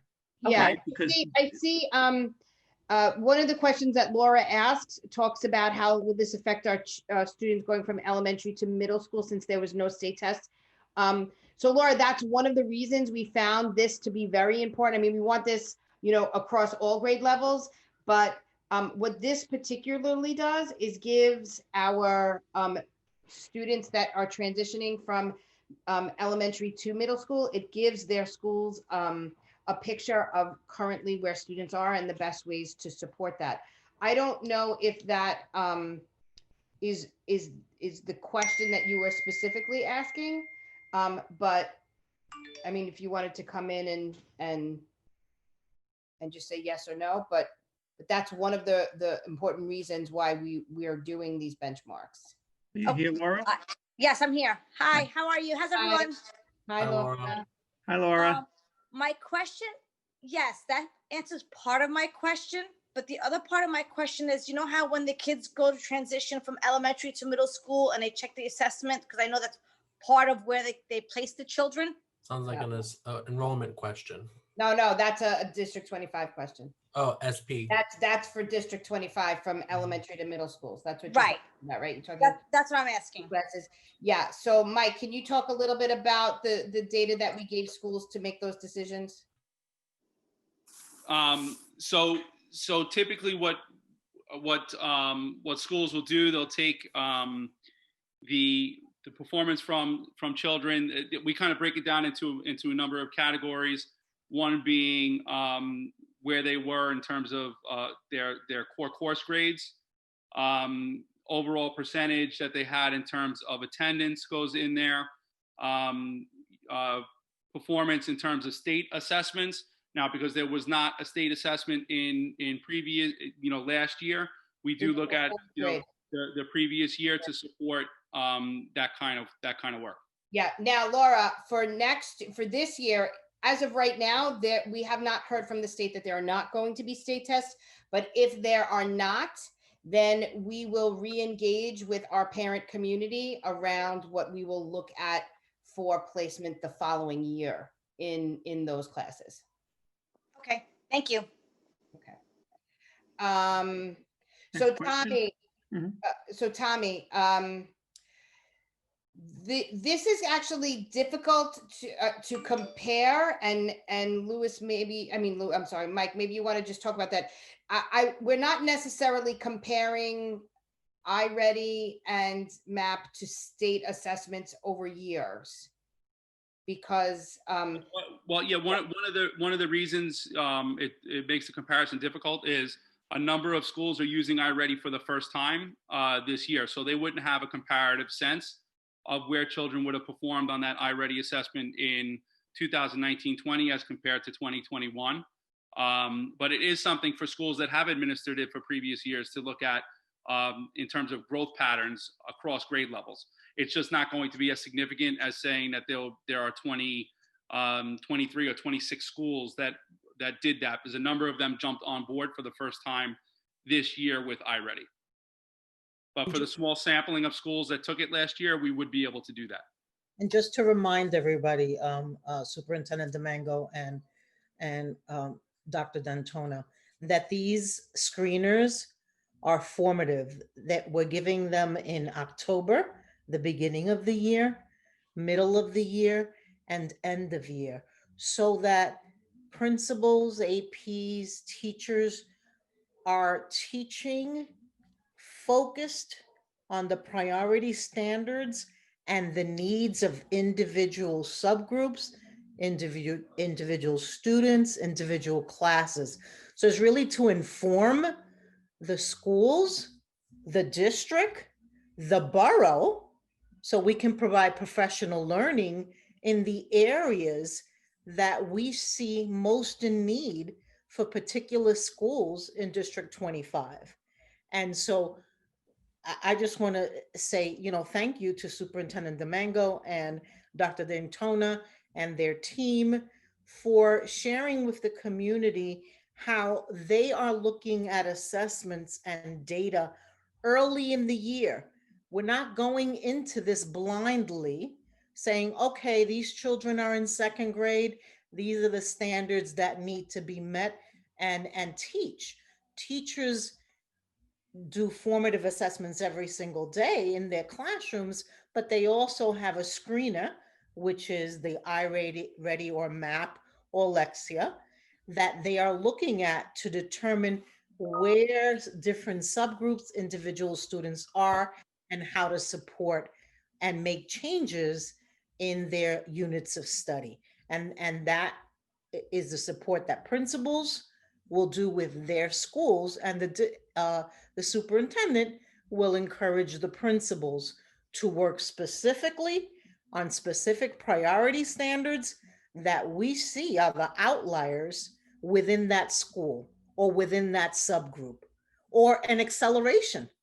We don't want to keep it at a stagnant level. We want to make sure that we continue to accelerate. So I want to, give a kudos to the leadership of District 25, because they are ahead of the game and thinking about, we're not waiting if we're going to have the state is going to give the ELA or math standards. We're ahead of the game by preparing so that we know where our children are and how to support the children and the families. I saw a lot of correlations. Please take a look at that PowerPoint because I saw the different subgroups and the correlation of how are they doing early in October, certain subgroups, and chronic absenteeism. And those correlations are very similar. If children are not in school, they're not going to be able to do well. We have to encourage the families to please, whether it's blended or remote, send your children to school every day because it matters. Yeah. 2 days a month. Thank you. Thank you. Thank you, Now- Executive Superintendent. Those are well-made points, and we appreciate that highlighting. One of the comments in the chat probably relates to the absentee issue is with remote learning and why is there an increase? Can you comment on that, either Dr. D'Antona or Superintendent Domingo? So we have not broken it down that way yet. That is something that we can look a little bit more closely at. I know that Lewis has bi-weekly meetings with the borough office to really talk about that. So that could be a to be continued piece where we are looking at comparisons between remote learning and the blended learning models. So we don't necessarily have that data. The increase in absenteeism, and as we say, like Dr. Mike said, that changes from day to day and can fluctuate. So there was some modifications that needed to be made, just in terms of slight increases that needed to be fixed of students having difficulty logging on, or schools having to kind of just double check the way attendance was being taken. But at this point, because of the work that we've been doing through our case teams and through the boroughs, that has been corrected. So if, we do look at chronic absenteeism one student at a time. Remember, it's by the amount of days that they're absent. But we can most certainly get that data for you. So my question is more towards, or the question in the chat is, how are you marking, are students being marked absent if they're 100% remote, or those that are blended, or they're all home now, but are they not marking students absent if they don't check in? Are they not marking students absent if they don't check in? Correct. No, there has to be some sort of engagement, either live interaction or connections with student work.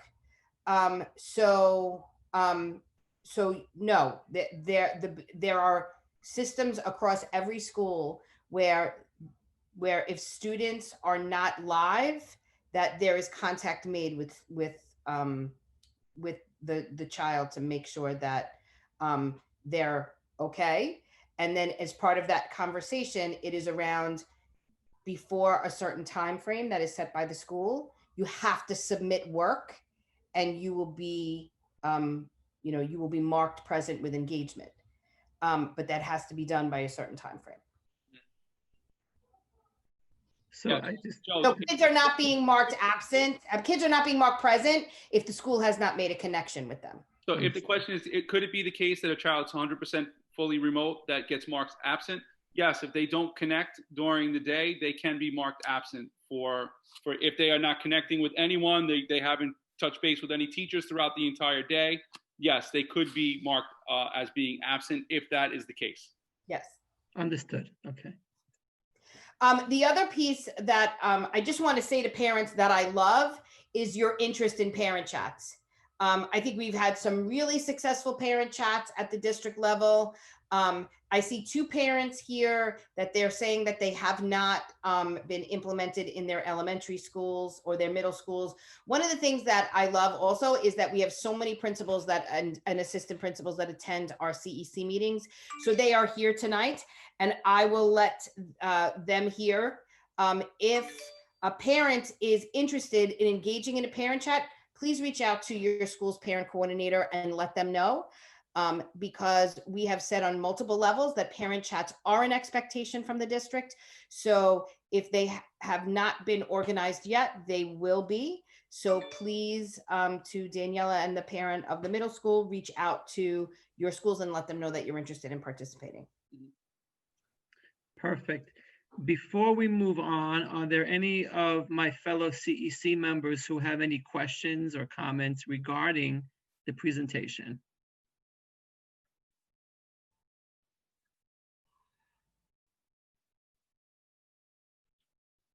Okay, I know the Spanish interpreters are off because the Spanish speaking participant is no longer on. So I know there's no question, although there is a question in the chat that may relate to other things other than the presentation.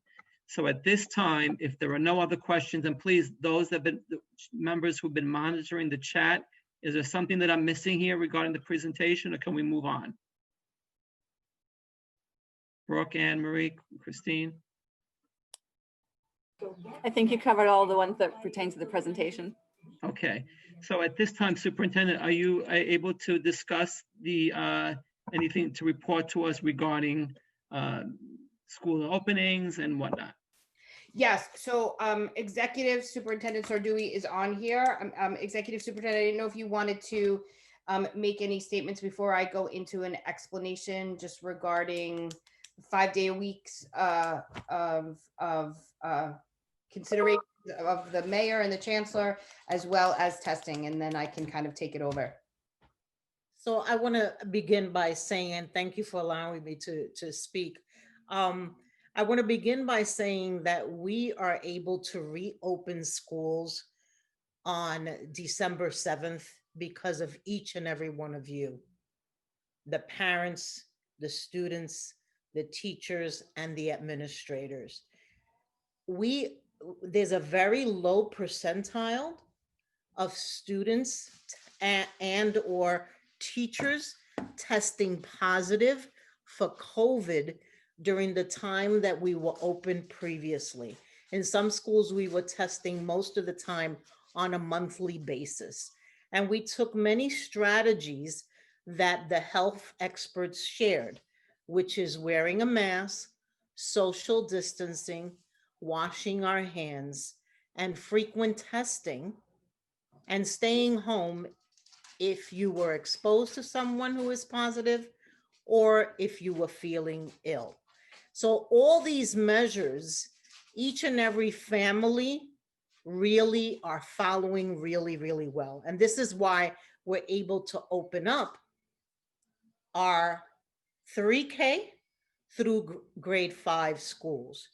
Now the parameters are going to be even stricter. Strict in a sense of we're going to test every school, every child with a consent, and every teacher once a week randomly. So we won't know when that test will be. And the purpose of that is to keep your child, all the children in that class, and the adults safe, and that we can continue to stay open. Once we have established that we have enough room for in-person instruction for the parents who opted for that choice, we are encouraging the principals and their school leadership teams to see if they have capacity in their schools to fit other students 5 days a week. Who are we going to prioritize within our building? The most neediest children. And every school is different. Is it our special needs children? Is it our shelter children?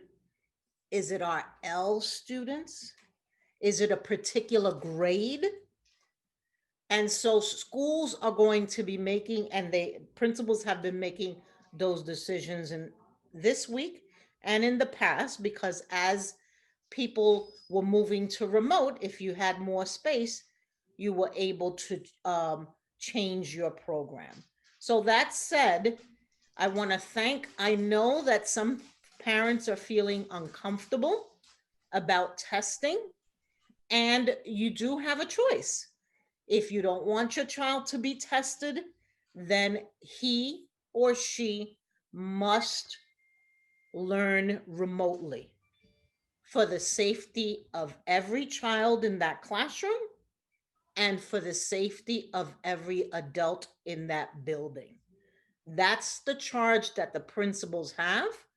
They got the letter from the chancellor, and that's the charge that we will all follow so that we can continue to stay open and safe. If you don't want to have your child be tested, then you don't sign the consent. That's your choice. And your child will work remotely. There are many families who say, I won't send my child to blended unless I know that the school is safe to send my child. So remember back in March was the ventilations in the rooms, the spacing in the room. I mean, we've passed that stage already. We've learned a great deal. So I understand that some families may be upset because they don't want their little ones to be tested, but we have to keep everyone safe. It's a hard decision. Do I want them in blended learning? Do I want him or her in remote? That's an individual decision. There's no right or wrong. We have certified teachers teaching all of our students, working really hard, whether it's in remote or in live instruction, so that your children will continue to have a safe education. And moving forward, when will we open up for 6 through 8 and the high schools? Hopefully sooner than later. But we have to get our little ones in first, safely, and testing on a weekly basis. And then the mayor will make that decision as to when to open for 6th grade through 12th. And I'm sorry, I know that Danielle, you were going to share many of the things I already said, but I'm going to close my mic and allow you to please add any. No, I know. Thank you, Executive Superintendent. I know that you wanted to address the community, and you know, I always say Mabel's very passionate about really expressing the reason that schools are open is because of the work that parents do and the supports that they give us in terms of making sure that all of the health and safety guidelines are enforced at home and at school, and our students do come to school prepared and ready to learn with everything that they need in order to be safe as well. So thank you. I know that you wanted to address the community and say that.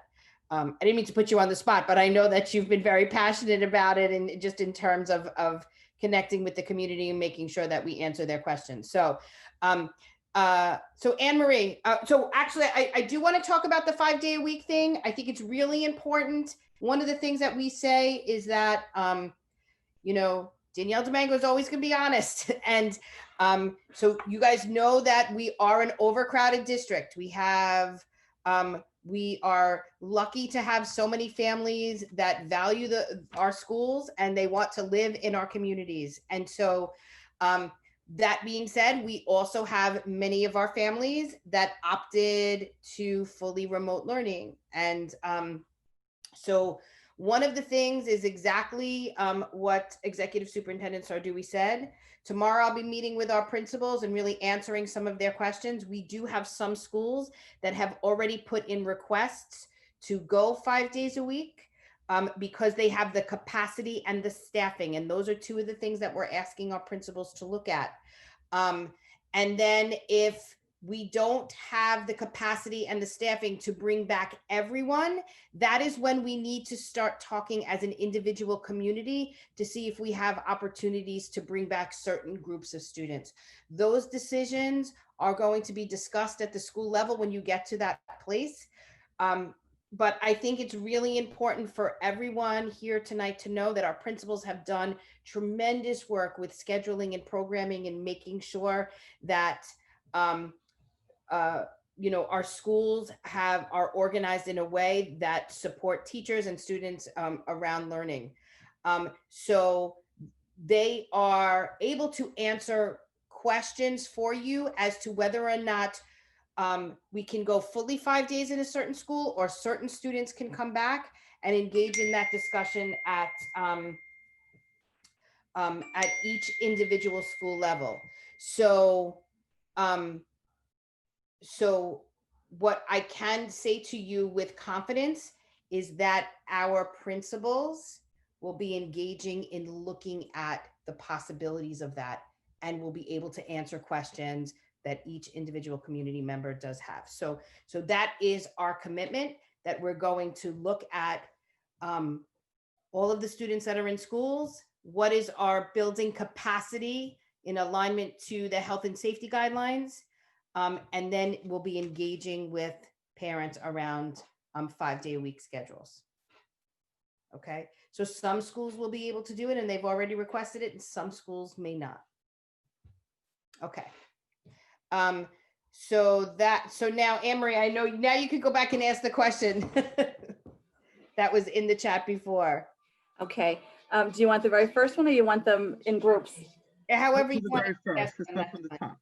Okay, the very first question regarding consents, there's a few of them regarding the consents. Okay. One parent is asking if they filled out the consent form and send it back to the school, but they're not consenting to the consent. They're just filling out the form. So they're asking, the website clearly states that COVID-19 testing, the consent must be returned by the first day of school. However, the school is saying you have to consent to testing. Please clarify. So I think they're trying to say if they sign the consent and send it back, but they're not given consent for the test, they're just sending the form because you're asking for the form. So they want clarification. Do you just want the form, or do the form have to come with consent? So I believe that's something that transpired before the last announcement, because before the last announcement from the mayor, it was unclear of who had to submit the consent forms. But can you either Superintendent Domingo or Executive Superintendent Sadui explain that the definite things are, if you don't sign a consent form, it is certain that your child will not be able to come back to school, because I think that's the thing that changed from the beginning. Right? Emery, I would actually want to hear from Kwan, because the consent form is consent. We're asking to consent to testing. So if you fill it out and don't fill it out completely, it's not, the form is not, you're not giving consent. It's about giving consent for testing. Hi, so I'm the one that asked the question. Thank you for this long night. I mean, you guys are all amazing. District 25 rules. As a parent of 2 children in District 25, and as an educator myself, I just want to say you guys are amazing. So the DOE form, the DOE's wording on it is that you must fill out the consent form to return to school. But the school that my children attend, they're saying that you have to consent to the test. The consent form allows you to choose accept or deny. So if I submit the consent form and put deny, is that still okay? And the school's response was, no, you have to consent to the test, as saying that, my child should be tested. But that's not what the wording says on the DOE website. So I'm just a little confused. And Ms. Ardui just spoke and she said, I see her reasoning, and I get tested every week and I'm good.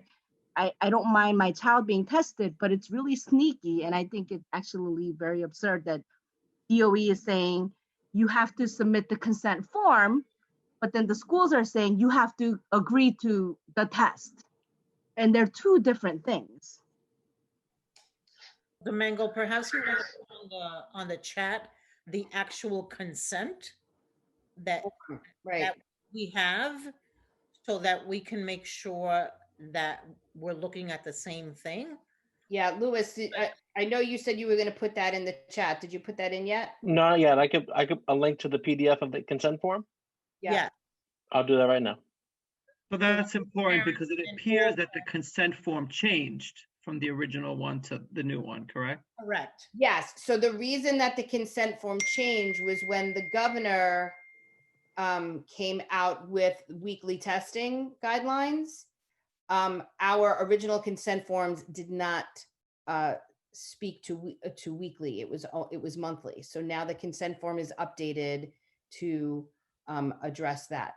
But Right, but the nature of the form never changed. It Right. it doesn't. You don't check off. I just put the link in the chat to the PDF in English. There's no. You don't check off on the form consent or deny. By submitting the form completed, you are giving consent for COVID-19 testing. Yeah, I Louis, think that's what. you want to show that on the chat? You want to show that on the screen? Share your screen. Sure. Hold on one second. I can get lost when I pull things up. Oh, I see it now. I see the form change. But if you go to NISCA account, the New York City, the school's student account, it still allows you to just choose accept or deny. But I think the options are consent or deny, and the website clearly says you must give consent.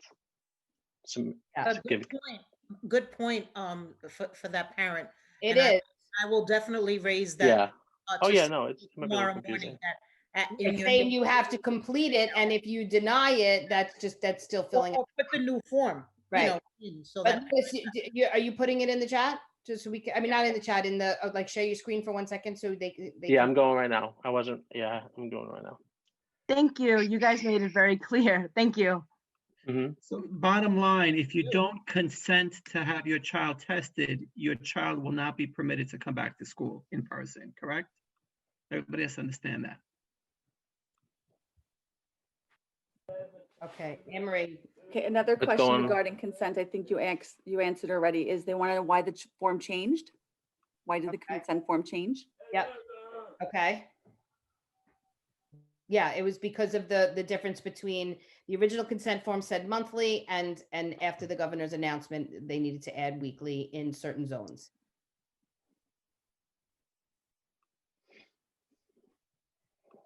So it is best that everyone who is having their child go blended live instruction, that they fill out the new form. So that way there's no confusion. Yep. Next question is from Eric, and he wants to know how many students per school will get tested daily, and how many times per week will a school be visited? So it is weekly, so it is only once a week. And it is 20% of students every time they come.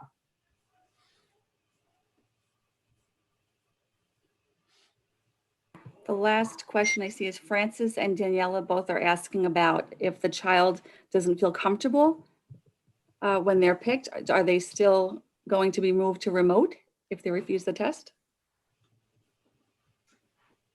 So, You want me to answer that? Yep, go ahead. Okay, so individual by individual basis, right? Only first graders through fifth grade are being tested. Children get anxious, right? And they get nervous. But one of the things that I'm going to encourage the superintendents to encourage the principals is to have the teachers review, as they have, around social distancing, wearing their mask breaks, washing their hands, and how COVID testing will take place. One of the things that I was an early childhood teacher, I can envision that cotton balls will be placed in each child's desk and say, how does that feel?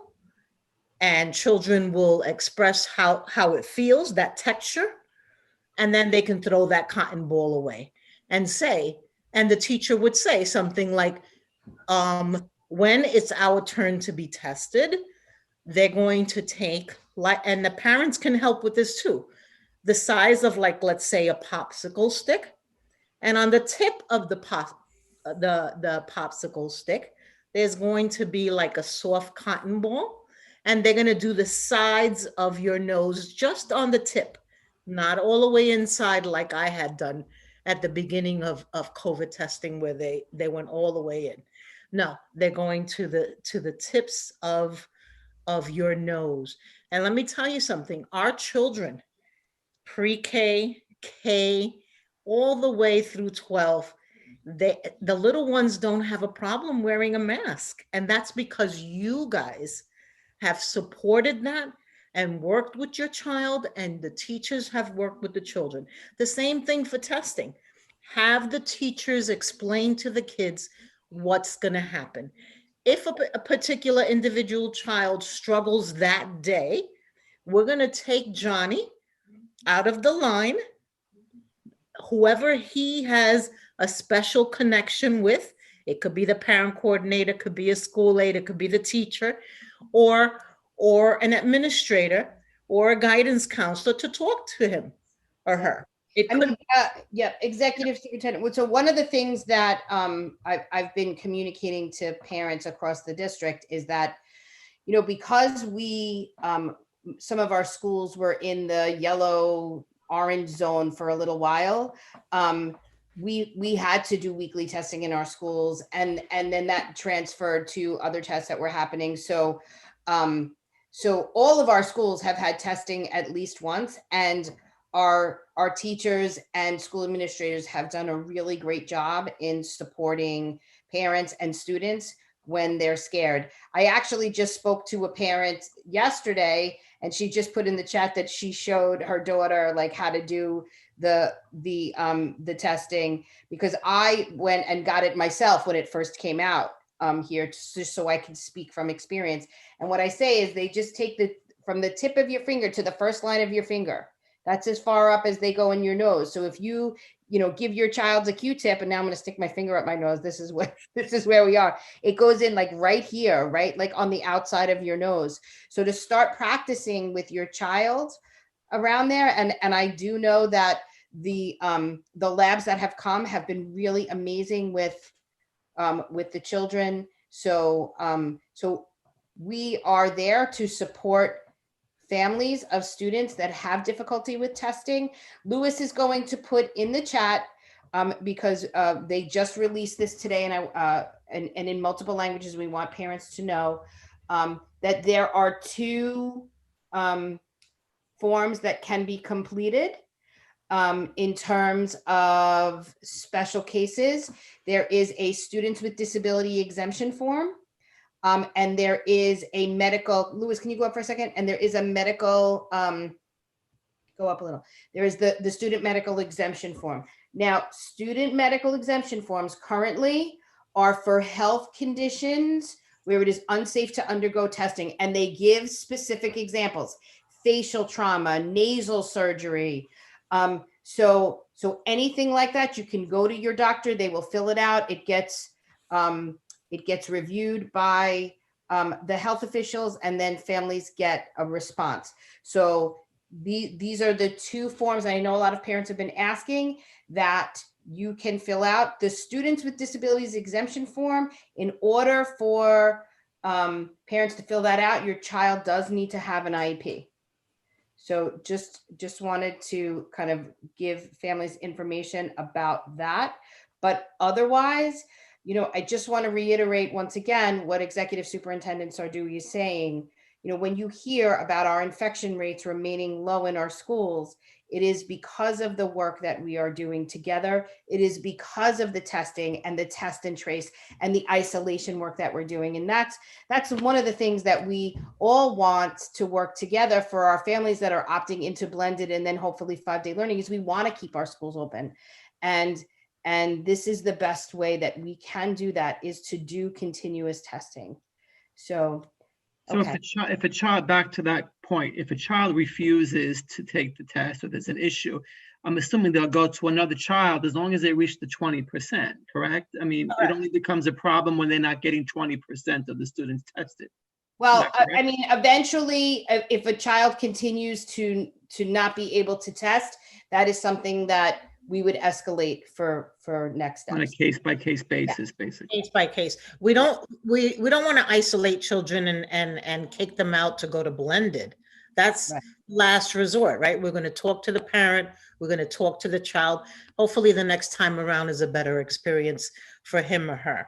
But if it happens week 1 and week 2, then we have to ask the parent to consider the remote learning, because we have to make sure that the child is safe and all the children around that child are safe.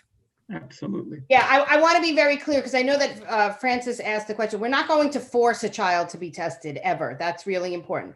So if a child is saying they don't want to test, we're not going to make them test. And I think that's important for parents to know. But we will do what Executive Superintendent and I have been talking about, is educating parents, right? So Francis, I'm going to say that that you were the parent that I spoke to, and that's exactly what I recommended. And so I'm glad you were doing that. Like, to take that cue.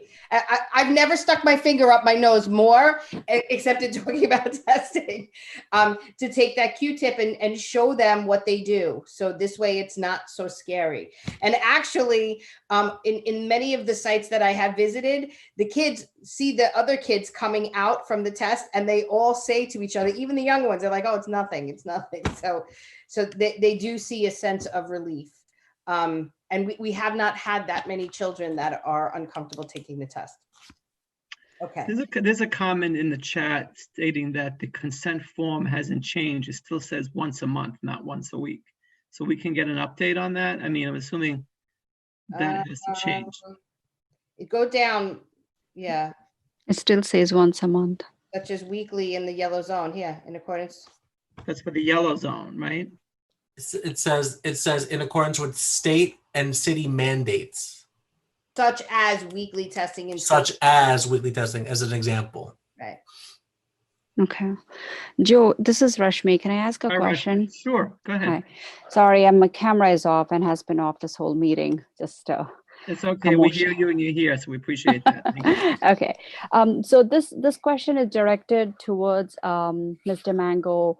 It's coming from parents actually getting conflicting or getting confused about the letter that Deputy Chancellor had said, because now the question is, are all the children, because that letter that went to all of us, the first paragraph has a disclaimer that says this is only for blended students and all 100% remote will continue to do so. But then as the bullet point starts in the middle of the letter, it uses the word all students from K or pre-K to 5th grade. And that is really confusing a lot of parents.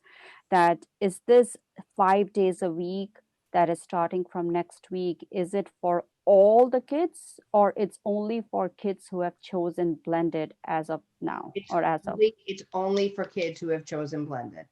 Okay.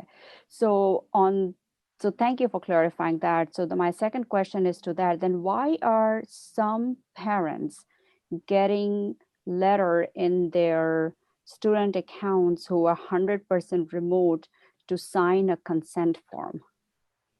And I am one of them. I'm just letting you know as an example. That's a good question that Executive Superintendent Sardui can escalate. I'm thinking they just put consent forms in all students. Well, I mean, I don't have a kid in the system, but I have a New York City Schools account because I want to get the blasts about our district. And I also got the email saying sign the consent form. So I think it was just a blast about about the consent form. And listen, if a child that's fully remote, they complete the consent form, I mean, it's fine. The kid's never going to be in school, but they can do it too. Okay. But the good point is, and Executive Superintendent, you can escalate that, is that because they're doing that, it may be confusing some parents who are fully remote that have not opted into blended, that they may have the option to go into blended. So, I mean, Definitely. Rob, clarify that, but yeah. Thank you for sharing that. I think it also alludes to parents feeling that even though their child is remote, they may have to send their child for testing. Exactly. Right? Yeah. Okay, yeah. Message. All right. So yeah, so we'll try to clarify that as much as possible at the district level. And then Executive Superintendent Sardui will escalate that to central to see if maybe they want to send something into schools accounts or however they want to rectify that. Perfect. I want to move on from the testing topic. Did we cover everything on the chat? I have a quick question. With the testing? Yes. Okay. If I take my boys to their primary doctor, they still doesn't count, right? If they get tested, No. it's still the same. It has to be through DOE to keep a track. Yeah, and it has to be the same sampling on the same day. All right, perfect. Thank you. There was just a question regarding the changing of the gloves between testing and also why they're using the nose test instead of the mouth swab or collection of saliva. Great. And that's it.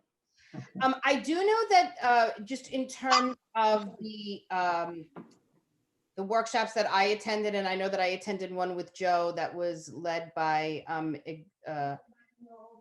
Deputy Superintendent, not Deputy Superintendent, the Deputy Chancellor. The doctor was on it. And the doctor, right, from the health department. He's saying that, what he did say is that they're working towards using the saliva test, that right now that that is not something that they'll be doing, but they are looking into doing that. And then Anne-Marie, what was the other question? The type of test being used, the nose test as versus a mouth swab or collection of saliva. Yeah, that was the one that I had answered. Maybe in the future. Maybe in the future. The other one with the gloves. What was the question? Do they change their gloves between each? Yes, yes, they do. And there was actually one more regarding, did anyone read the privacy with the labs doing the testing? Parent asked that. So did anyone read the privacy with the labs doing the testing? That's the exact question. Read the privacy? Yes. I didn't. I don't know what that means. It's from parent. There's no name. It just says parent. So if they want to chime in and explain that. Is that parent here that can comment?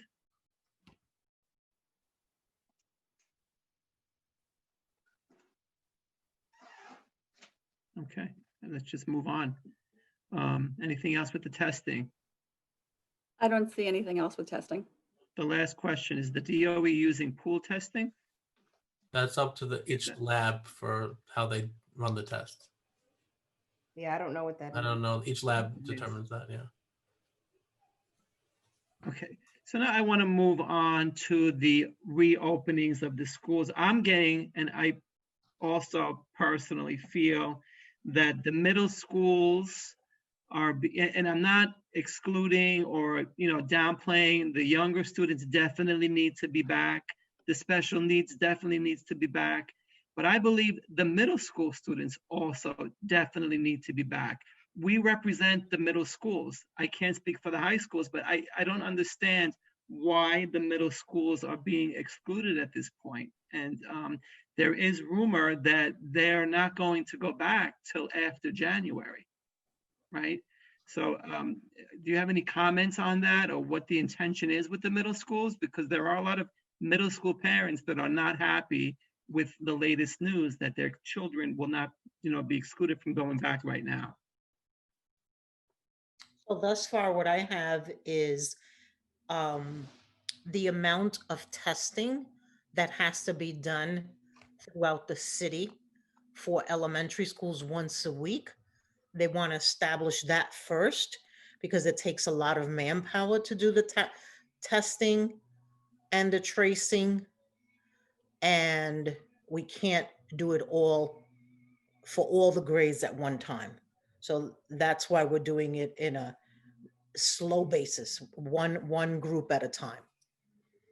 So is that the reason? Because they don't have enough testing mechanisms? That's one of the mayor hasn't stated that. I mean, but that's one of the reasons that was shared with me, that they want to make sure they have the capacity of doing it correctly at one level first, and then they will move on to the next. So is there anything we can do as a community in terms of expediting that? So what's going to happen between now and January? Are they going to hire more testing facilities?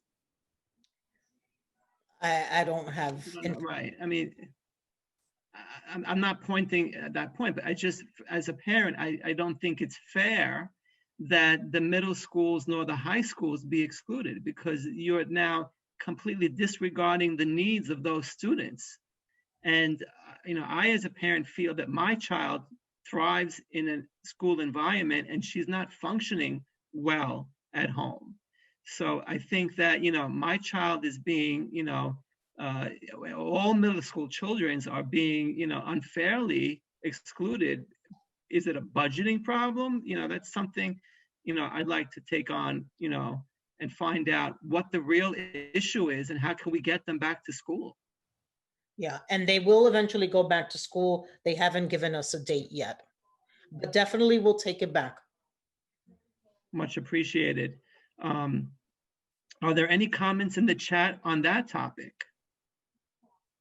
There were several comments regarding the middle school process and the high school process. Let's deal with the questions and then we'll go to the comments. I apologize. I don't want to extend this, but are there questions out there?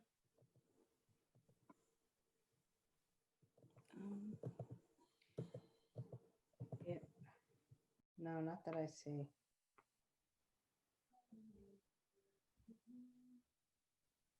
Okay, so I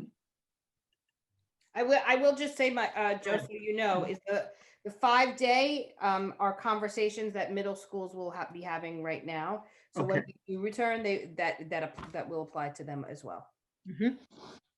So that relates to the next topic. So the 5 days is not for everyone. The parents have to understand that it's on a school by school basis. It depends on the staffing as well as the number of students that are coming back, correct? Correct. Okay. Are there any questions on that topic? And the space in the school. Space, of course, yes. I have a question. Go ahead. Is this Osorio? It's Akila. How are you? Sorry. I'm good. So if a lot of parents has signed up for blended learning, how are y'all going to accommodate them if you don't have the staffing or the space? How is that going to work out? Are y'all going to send children back to remote because y'all don't have the space? Like what would be the game plan? Yeah, so if parents use the opt-in window to opt into blended learning, I will say we've already done a check in our district, and that's something that we do need to report up through executive superintendent as well as central to make sure that we can accommodate. So we've done check-ins with all of our schools. They are all able to accommodate with staffing and space and health and safety measures effectively for the parents that opted in during that window in the district. In the program models, not 5 days. Right, not 5 days. But that is something, Akila, that they would have to look into and consider within, having everyone return to school for 5 days. But currently, within the opt-in window, under our current models, we can accommodate all students that requested to come back. So they will have that plan that y'all had prior, where some kids are going some days, or it depends on the schools. It's going to be 5 days. How is that going to? That's exactly right. It depends upon what the school can accommodate. So any student that opted into this window, the students entering will be in the current blended learning model that they had. And now conversations are happening where principals and SLTs are looking at space, staffing, health and safety guidelines. And if they can accommodate 5 days, they're going to try their best to do that. But the other thing that should encourage schools is how we've just looked at a variety of data points aligned to the needs of the district. And your principal and as an SLT member, you should be looking at data points where you're going to target students that would most benefit from 5 days. So one of the things that we are now saying is if the SLT in this, really does we're asking you to really look at that. If you cannot accommodate 5 full days, talk about students that you may be able to accommodate. Some schools are doing, as Executive Superintendent said, our special need kids. Some schools are doing our L students. Some schools are doing early childhood grades. You may want to take, if you're looking at your data and you see 8th grade students that their data is really low. So whatever the different ways that schools want to engage in those discussions, they can and should, and we will support it as long as you're saying it could be done safely.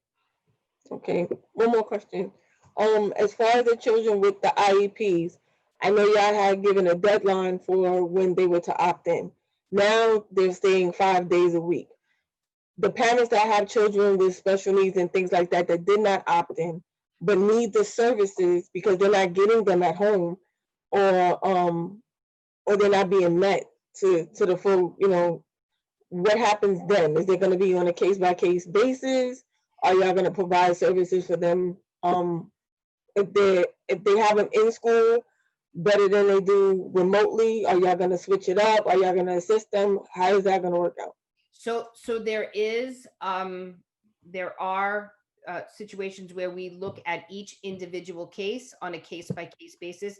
The situation that you're talking about, I would say to the parent to make sure that you check in with your school principal, have that conversation with your school principal. The school principal will escalate it to the district office, and we would have a conversation with the borough special education support liaison as well, to see why the parent or child may not be getting the supports that they're needing or the services that they need, and consider if coming back to school would be a way to make sure that they get their services. So once again, I would bring that to the principal for consideration. Yeah, but a lot of parents don't know that. They just, they know that they didn't opt in, so they, a lot of them don't ask those particular questions. Are they going to reach out to them if the school notices that the child is not getting the services that they need, and it'd be better for the child to come in? Are the schools going to reach out to these parents and let them know that it is an option? That the option isn't necessarily like a parent saying, I didn't opt in, but now that there's 5 days, I would want to go 5 days because the services I believe are better. If your child's not receiving services, I would say you should be, contacting the school in general. One of the things that I will say to our schools is, as part of the consideration for 5 days, that's something that they should look at. Are students receiving all the services that they need? Mm-hmm. But I don't want to send a mixed message to parents that if you didn't opt in, if your child has an IEP, you can now use that to opt in. So, that's where I'm saying, you should really have that conversation at the school level with your child's principal. So the confusion, and Akila, I think what she's getting, the opt-in option, is it, off the table for the rest of the year, or the parents believe that they have the option of resubmitting their election to have their child come back? Well, I think as of right now, they have not said there will be another opt-in window. So if you're asking me today, I would say from my knowledge of today, and we know the pandemic is, a lot of things change. Today, there was only one opt-in window, but I don't know about the future. Understood. So I'm looking at the time, if there are no questions, I would like to move on to the comment or the public speaking portion, unless I'm missing something. I know who's helping me with the chat here. Anne Marie. I think everything's covered. Good job. I think you pretty much covered everything. Okay, so I'd like to move on. If there's no other questions, I want to move on to the public comment portion of our meeting. Just reminding you that if you want to make a comment, I'll allow up to 3 minutes, one shot at a time. So in other words, if you make a comment, I'm not going to allow you to come back on, because otherwise we're going to be on till 12 o'clock. So do we have any raised hands, or do we have anybody that'd like to make a comment? Carl, you there? You here? I'm here, but I don't see anything so far. Okay, so I'll wait a few minutes. If you want to raise your hand and make a comment, I'll allow it.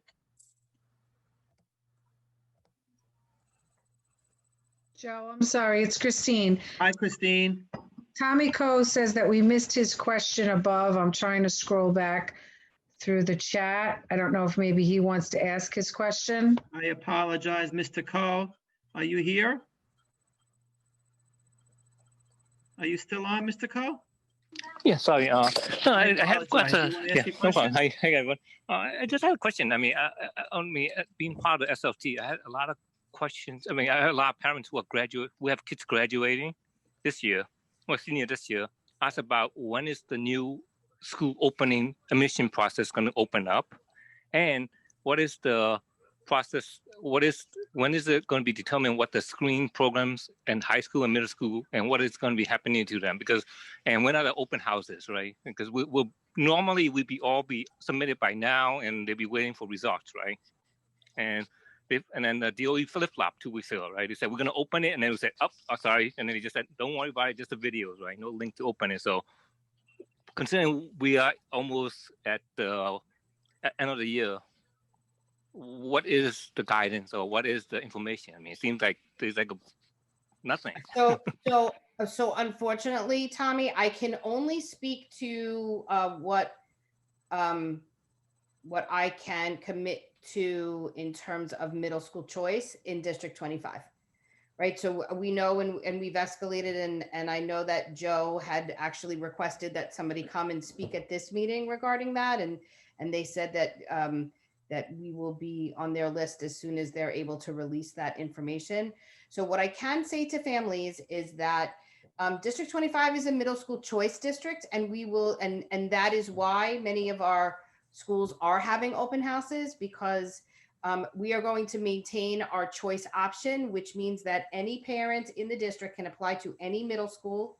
That includes the 6 to 12s, that includes our lottery schools such as Bell Academy. And that process at some point will be continued. We don't know when it's going to come out, but we will still have that in our district. But that is all I know at this point. How about the executive superintendent? Can you tell us? Because I mean, our middle school graduation is impacted, right? We're impacted, right? Because we cover middle school, and our fifth grader will be impacted, right? I mean, our eighth grader will be impacted. So what, I mean, if they apply to high school and things like that. So Right. maybe can you? Yeah, so we don't have that guidance as of yet either. Okay. So as soon as we have it, I will share it with the school. Thank you. So we've also requested that, Mr. Cole, we requested that, you know, we were hoping to have it for this meeting, but they are not yet ready.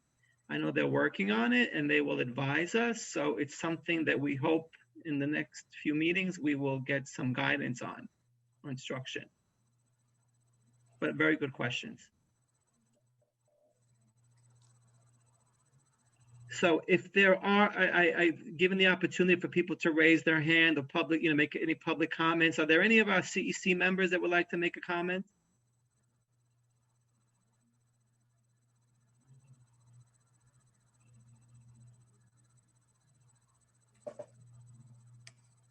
Anyone?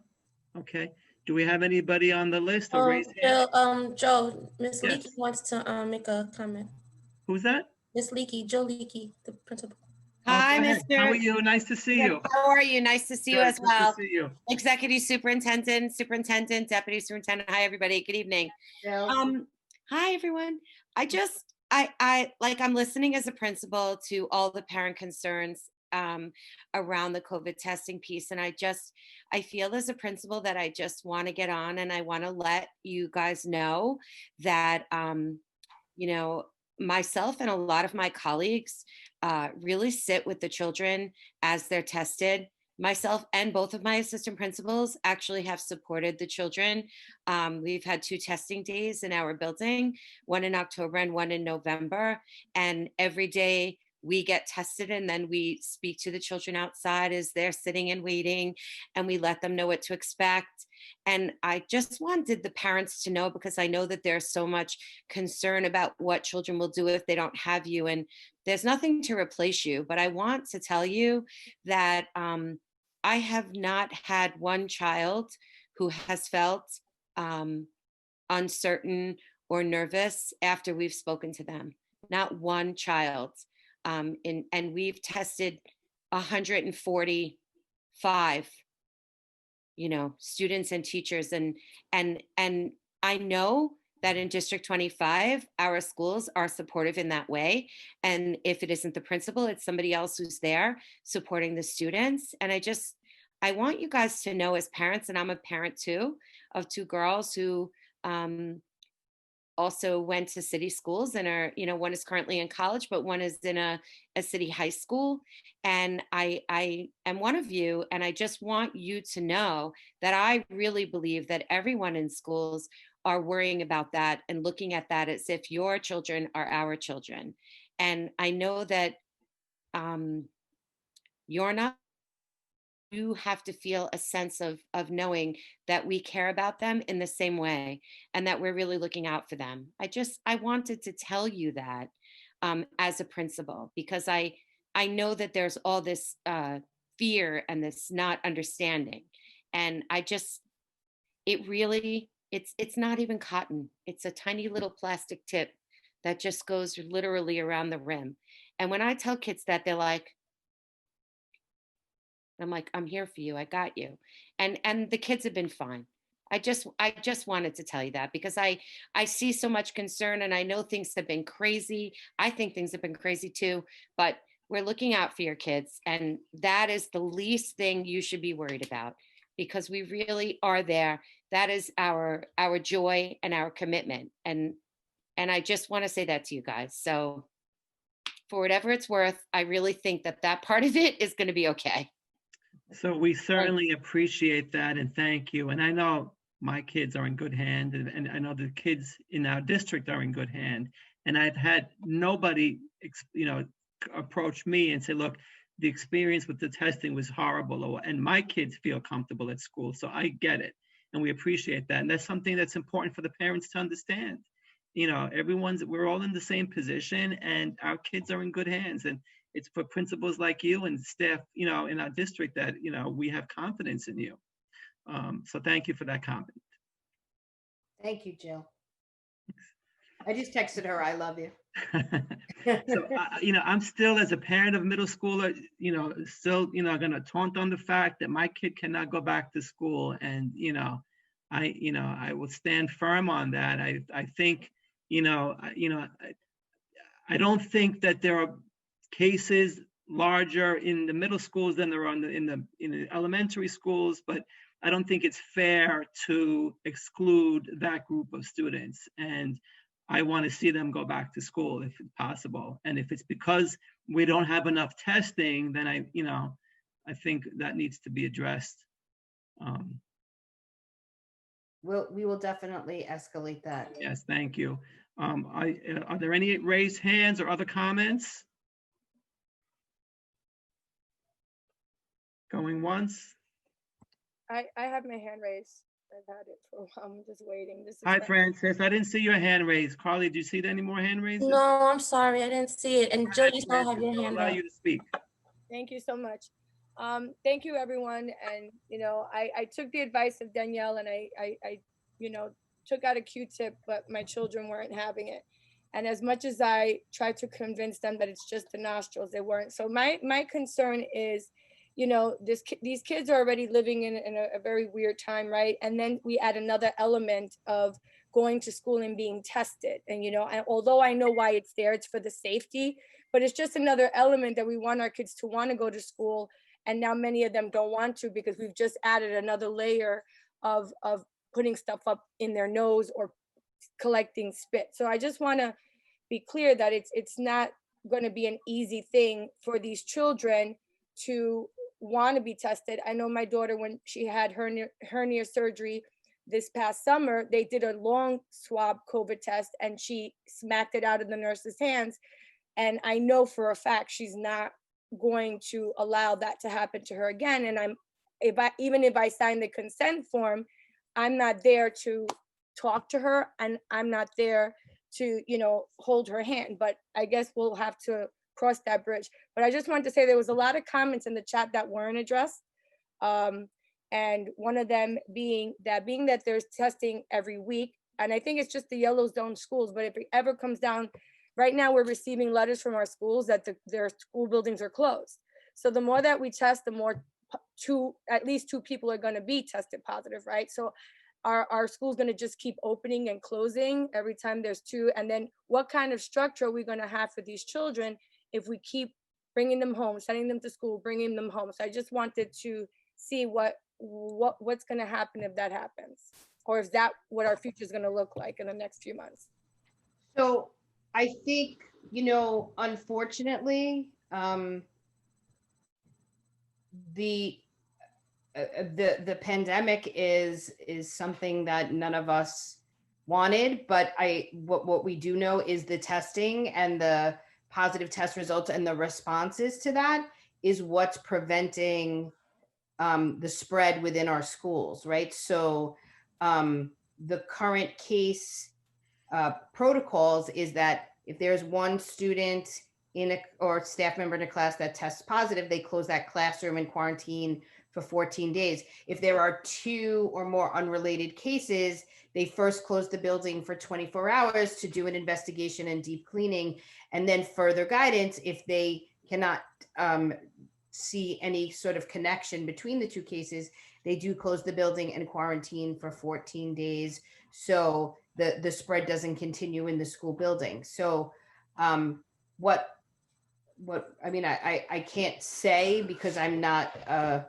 someone who traces, the work, but I hear what you're saying, Francis, but unfortunately the policy is to prevent the spread of the illness and from people continuing to get it. So is that a possibility as we're testing and people are testing positive? It's not necessarily just coming from school testing. It's coming from outside testing as well, where positive cases are being reported. So I understand Francis's comments, and yeah, it may not appear fair, but my understanding is before they closed the schools a couple of weeks ago, the process was working. I mean, yes, there were some schools that had more than 2 infections, and they did close, right, for the 2 weeks and whatnot, but they reopened. And, it's my understanding that the schools are safer than other communities, than other places in our community. So I get it. I understand your position, Francis, but I also believe that the safety is very important, and maybe in a situation like that, then unfortunately, remote instruction may be the only option at this time for those students that, will not be able to, submit to the testing. As unfair as that sounds, there are other students that will submit to it and want to be in school, right? So, but I get your point. Thank you, Francis. Are there any other raised hands or comments? I have a question. Hi, Tiffany. Hi, sorry, I don't have the button for raise my hand for some I reason. see your name. Go ahead. My question is, if the kids do go back 5 days, if there is room in the school building, now with the new kids that are coming in, if they don't have room, will they, based on the needs of the child, then force a child who's been in blended from day one out, because a child, I guess, with either an IEP or really would benefit more being in school the 5 days be pushed out? No. So as I had said before, we are able to accommodate every child who's opted back in with no changes to any of our current blended models. Now, if what you're saying is the case, Tiffany, then that would be a reason why a school cannot go 5 days. Okay. So we're not forcing other children to go remote who opted, for blended learning. In other words, if school can't accommodate the 5 days, and they just won't do it. Correct. Okay, thank you. But I think I want to just touch base on what Tiffany said. So if my child was going 2 days or 3 days a week, and now because you added more students, is there a chance that my child will go 1 day a week? No, we have not changed any of our models or So we have been able to accommodate all students in the current school models. Perfect. Thank you. In our district, some other districts might have to change. Yes, in our district. In our district. Okay, are there any other comments?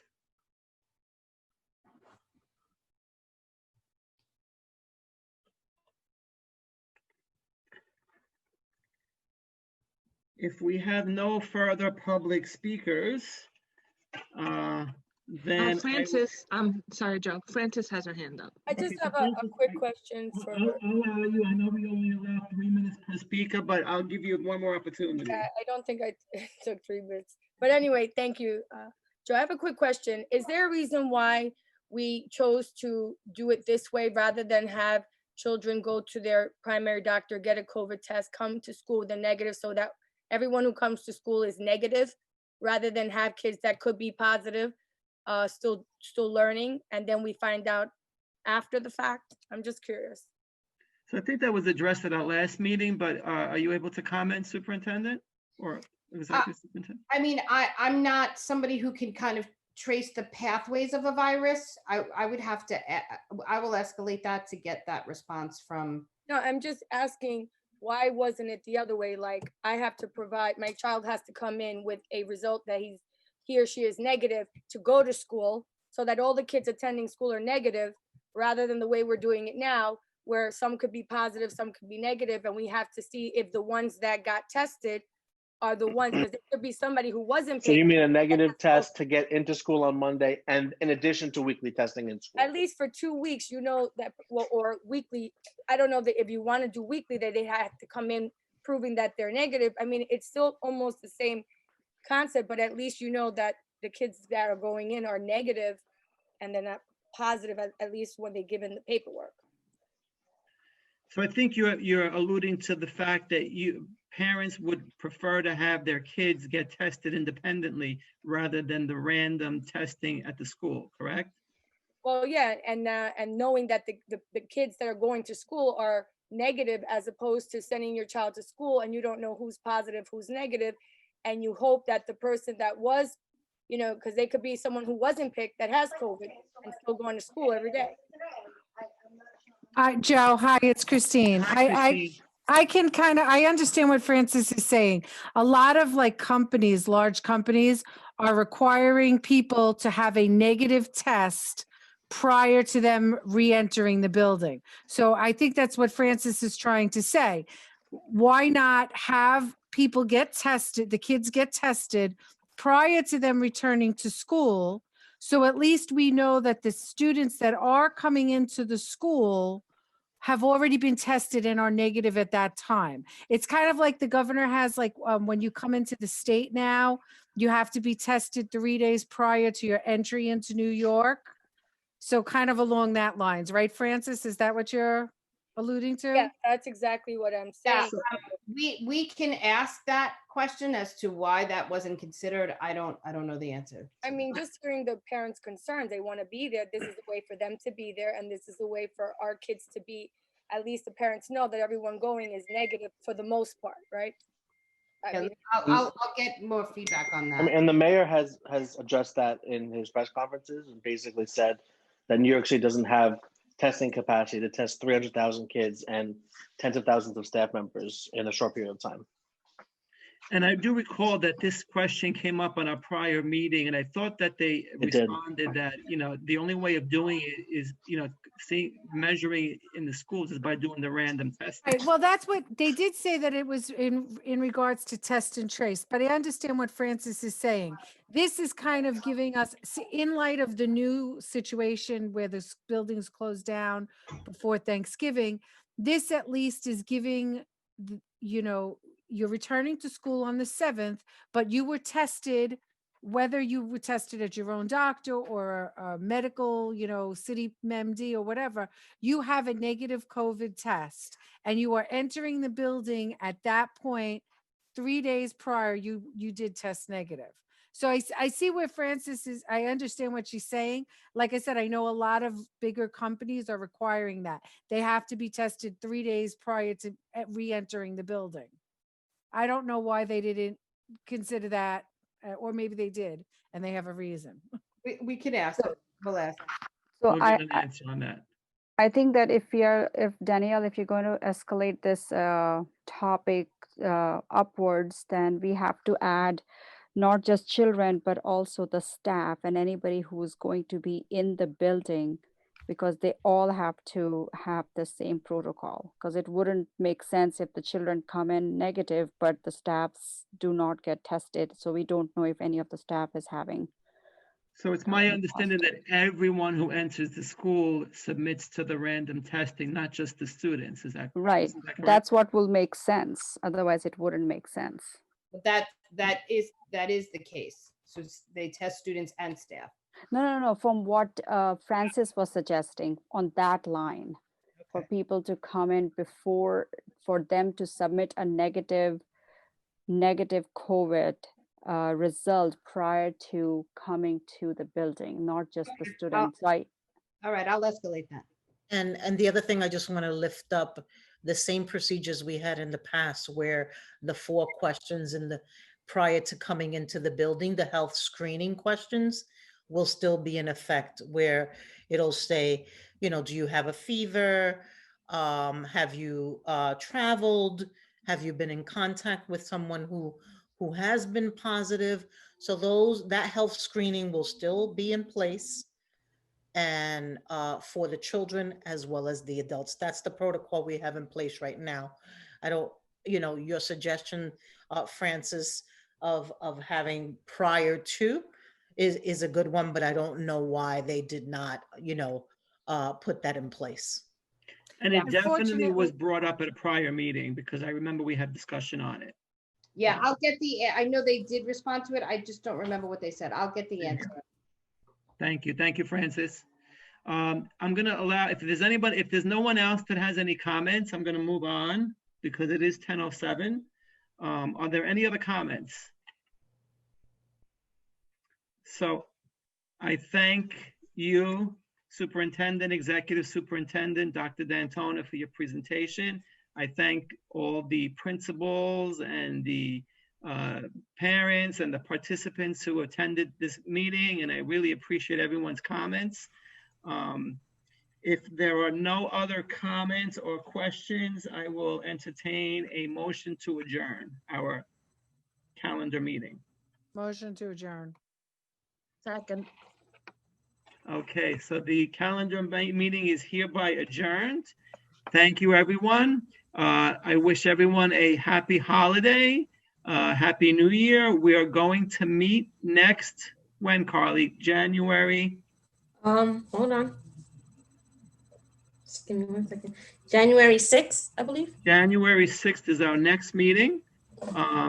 And we are going to follow up with our business meeting.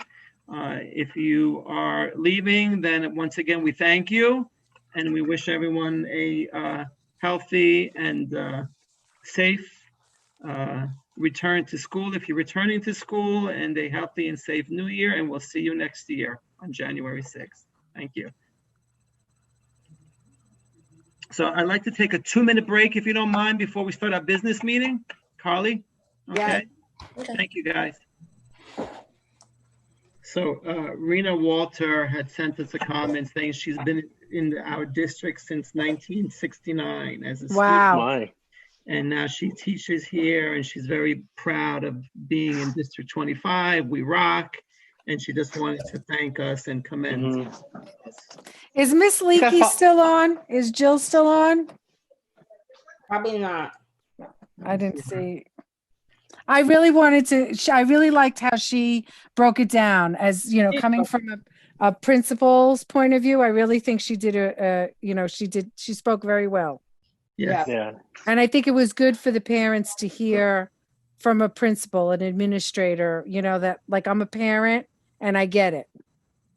Yeah. My son had to do it, and he thought, and at first he was like, at the actual doctor, because I thought he had corona. I don't know, just has allergies, but it was just in and out. I thought it was a more complex process. It literally was just like as fast as they put it in, it was as fast as it came out. It's a lot better now than it was. Yeah, I think they've perfected the technique. Yeah. Like they got it. They know what they're. And there's better swabs. Right. It's That's a what thin, I it was like a little thin. I think with But the first, it was like in and out. with bristles. It's Yeah, plastic with when like they- little bristles on it. Oh, when they bristles, Lord. first did it, it was like, you know, Yeah, it it's looked like bristles. something from a little, outer space. A little brush. Right. The not worst a- part not about in the it is it's school wet when they switch. The school one is a Q-tip, right? It's like, Yeah. yeah.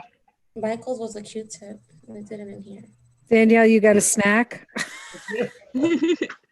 So sad. Starving. So why don't we get started, because it's 10:15, right? Are most people back? Are CEC members back? Carly, can you tell? I We can't. only have 18 people, so. Okay.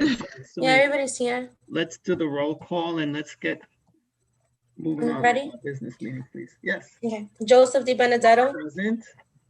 Christine Caniglio. Here. Tawana's absent. And Lilik is absent. Rashmi Krishnaraj. Rashmi? I'll come back to her. Victor Lee. Present. Akila Sorio. Present. Monica Patino. Present. Edward Kim. Here. Brooke Sturgeon. Here. Anne Marie Knable. Present. Okay. Rashmi, are you back? I'll come back. Okay. I don't see her on anymore. Do you want to text her, see if she I wants was just going to say, somebody want to text in the chat? My phone died. Maybe she thinks it's the 2 minutes still.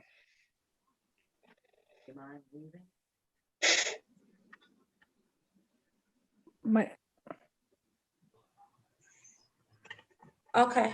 I text her. Thanks. In the meantime, if you could put up the other Here they- minutes, that's it? Yeah. Got it.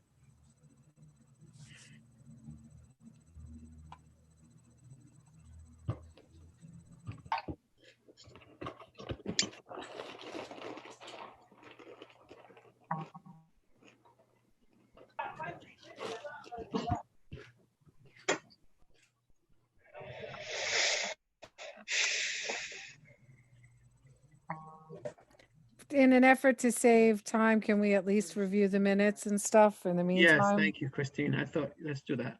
Sorry, I just, you know, I Yep. don't want to be on till midnight. Well, that's why it's on. So if there are any motions to approve the minutes?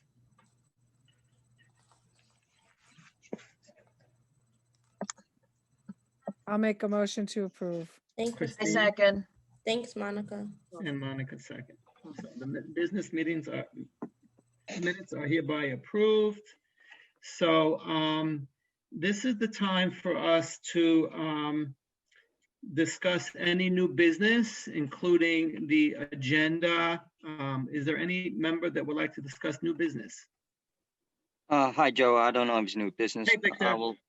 I would like to make saw a your motion email. to talk about the budget, allocating the budget amount. Sure. And So, vote on it if possible. so because Rashmi is the Rashmi can't come back in. She says she's not going to be in the part of the business meeting, and she is the treasurer. So we still can continue. I just want to make my proposal known. So what I would like to do is take portion of the money and have my Fi device sent to all the CEC members right now. Because we are using our own internet source, I think that also it'll help us control the quality of the meeting. Not everybody's internet is adequate to hold live streaming adequately. So if we can set aside some money for a MiFi device. We have the laptop already, so might as well just go for the MiFi. In addition to that, I will also add that we set up maybe a corporate account with maybe T-Mobile or some other carrier to have it like a prepay amount, because we have a lot of money on the account that's not being utilized. And next year, if we don't use it now, it's going to disappear. Victor, Joe, sorry, Okay, let me just chime in. Let me start talk, Coach. So, Okay, sorry, Carl, not to interrupt you, but we definitely just got an email from Face past couple days regarding seeking reimbursement for our for the I'm assuming, what do you call it, the I'm not Wi-Fi. Wi-Fi times. So you can definitely submit a form to get reimbursed, and it doesn't come from our budget. Is Eloise here? No, it does come from our budget. Member reimbursement is a line in our thing. You're allowed up to $75. Okay, Right. so yeah, so we already have something on that. So that has already been addressed. Eloise, are you here? Eloise isn't on, but I can say that they're sending a form. The logistics of it, I Eloise is still here. need a I little. see her. You see her? Oh, Yes. Hi, Eloise. Can Good you evening, comment everyone. about Great to that? see all of you. Yes, so members will be able to claim reimbursement for Wi-Fi data charges up to $75 per month. There is a log that was shared that is somewhat similar. I think they've actually combined it with the childcare log. So up to $75 per month, and it can be done retroactively back to July. So, Victor, are you saying that you want? Is that Well, what you're saying? we are doing that. That's fine. I'm saying going forward in the future, if we don't want to use the option of reimbursement, because we have the money right now. So I'm saying we can actually order device, the modified device, and it'll be a corporate account that's still be going on our books, but it won't be more. It won't be in reimbursement because the actual device being utilized for CEC meetings. So if you have to modify, it's just that account's being paid out. I don't know if it's another option to want to look into. That's what I'm saying, because we can have the actual device right now, and we don't have to get the reimbursement. Right now we will get the reimbursement, but I'm saying going future, if we do get the device, we don't have to do that anymore if we want to as an option, because we do have a lot of money here. I'm just thinking a way of utilizing it in a more different way. So those modified device. What you're saying is the internet device, whatever the connect, what be it Verizon or T-Mobile, whatever it is, you're saying that the individual CEC members should receive a device like we receive the computer. So correct. So I don't know if that's permissible. Eloise, if you can comment on that, because I don't know if you can differentiate that just for CEC business and other business, right? Eloise, no, I don't believe that you can set it up for sort of like future use through a service provider. It definitely has to be something done sort of in a reimbursement fashion. Okay, all right. Yeah, just a thought. Eloise, and as a matter of fact, I even asked Dragomira about getting 2 extra laptops, and she said at the moment that wasn't even being approved right now. So I wouldn't even know if that would even be something that could even be brought up if they won't even accept a laptop right now. So Carly, we got that email regarding reimbursement. They break it down. Eloise, you can comment if you don't mind. I read it a couple of days ago, right?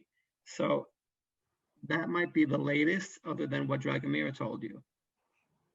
No, I'm talking about buying. No, reimbursing. I'm talking about buying. Okay. I'm talking about reimbursement. I think it's pretty clear that we can't buy the device, right?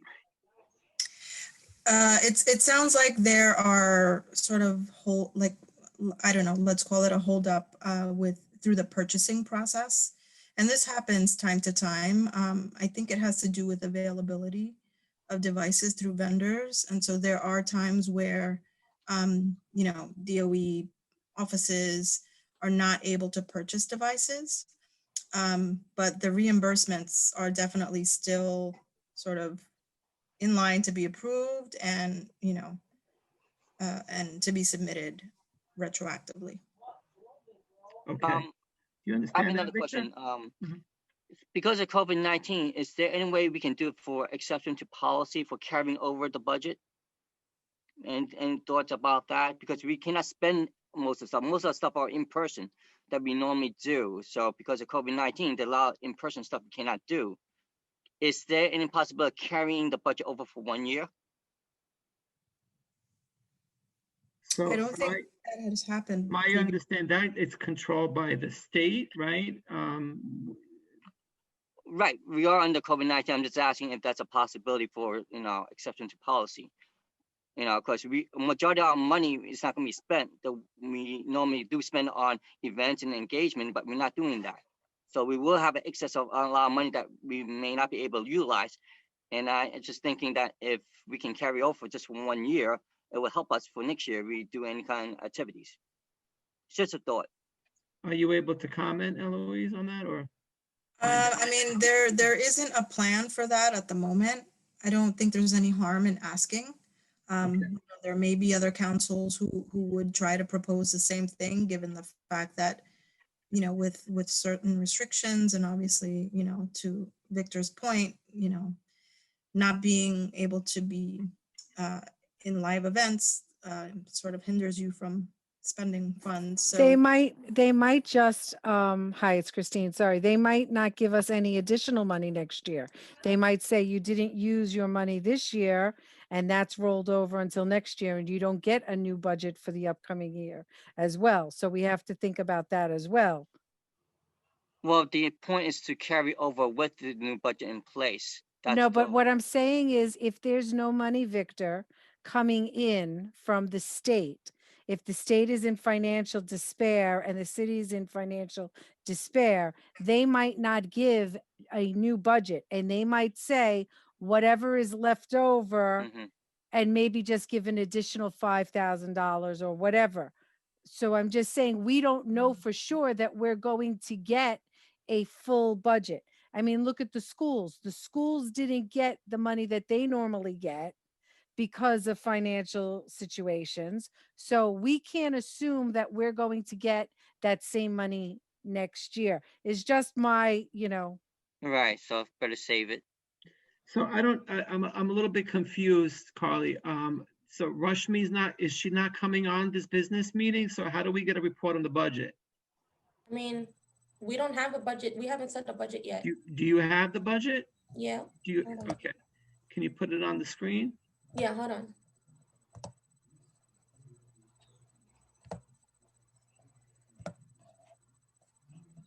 Bear with me, I'm sorry. Take your time. So were those your two concerns, Victor? The allocation of the budget for next term, and we're not going to. Well, it's a new CEC next term also. So we're going to have elections. So I don't know if they're going to allow us to carry the money when there's a new CEC because we have elections, right? Coming up in the spring.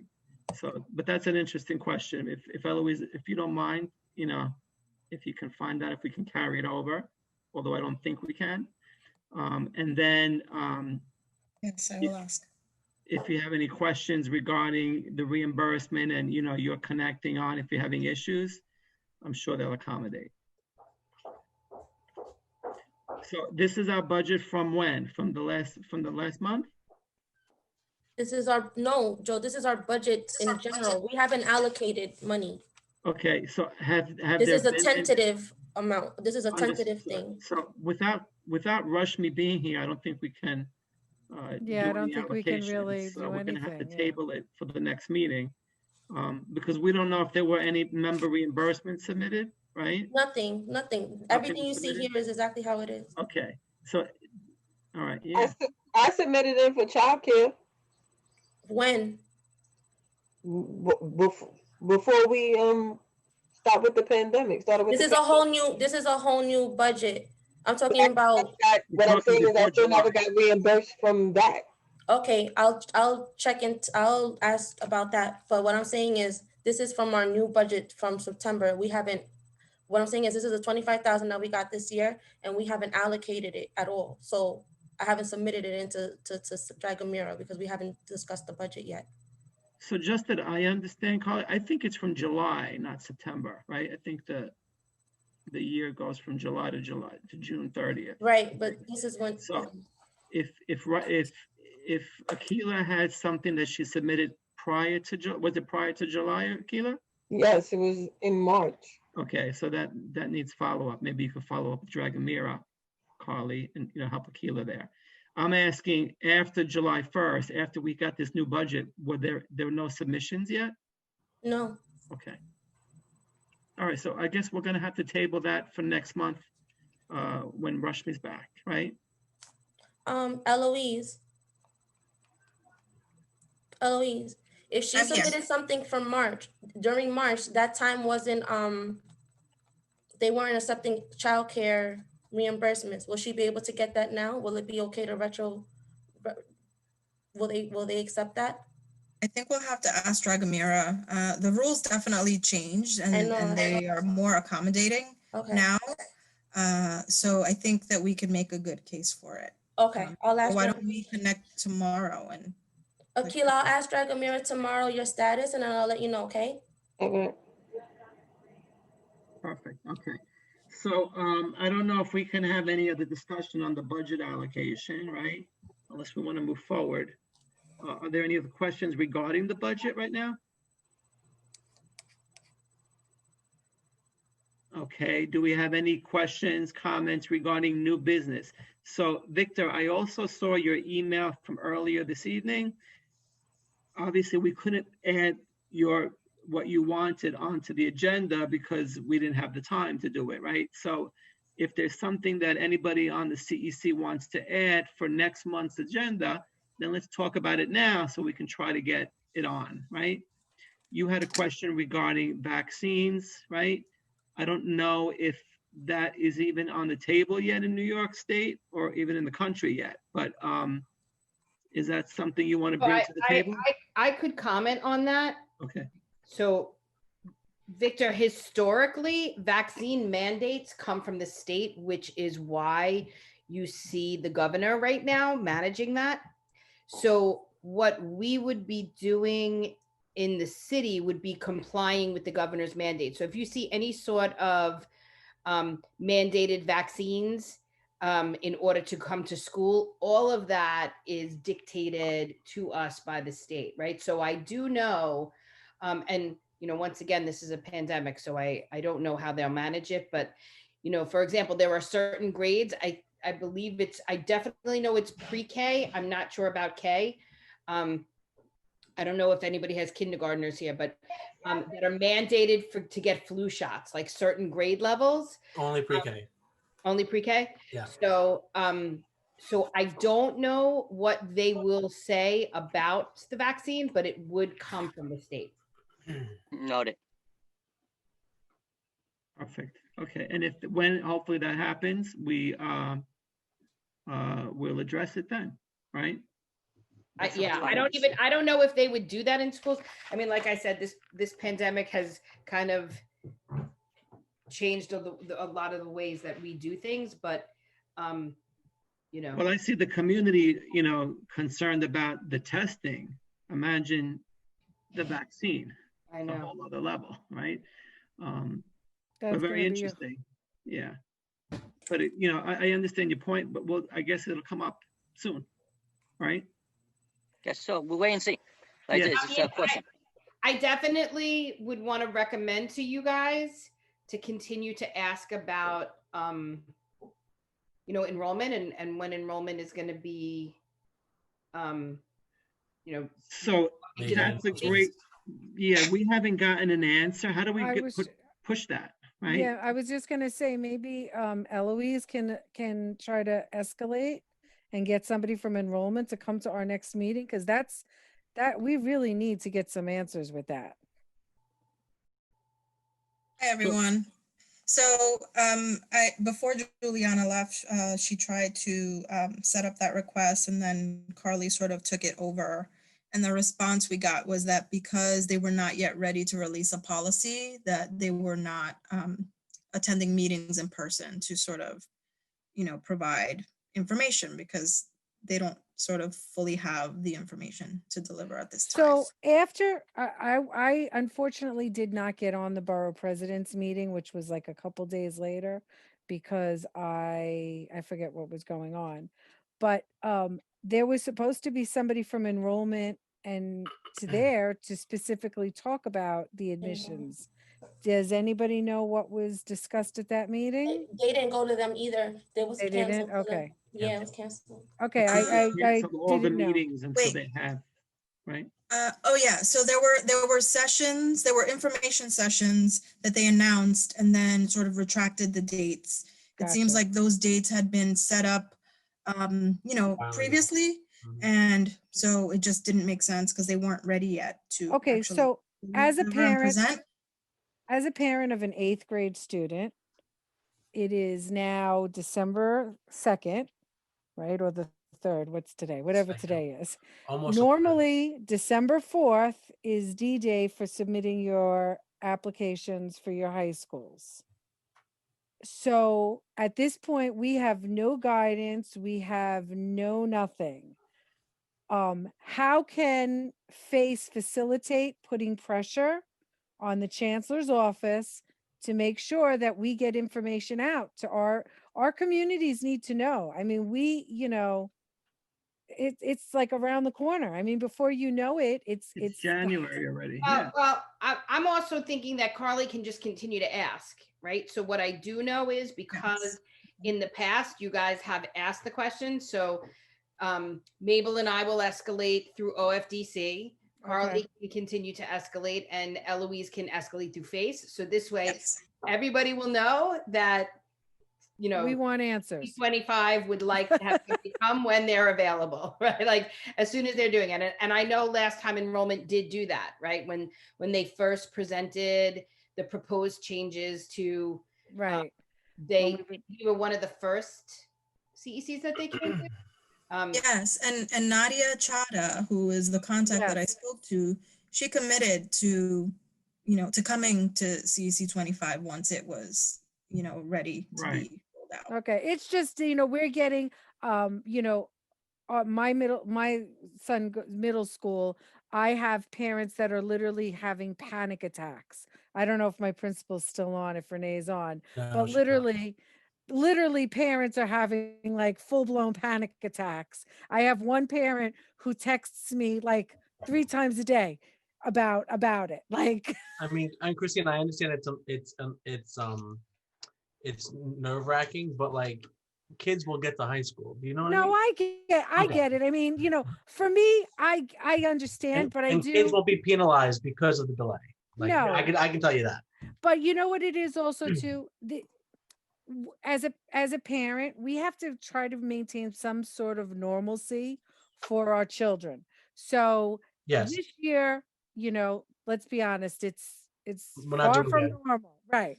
So like, you know, like we're talking like my son and you know, everybody knows my son has aspirations to go to Harbor High School in Governor's Island. God help me. But he said to me the other day, we were talking about it, and I said, you know, we really need to look at like a plan B and a plan C and whatever.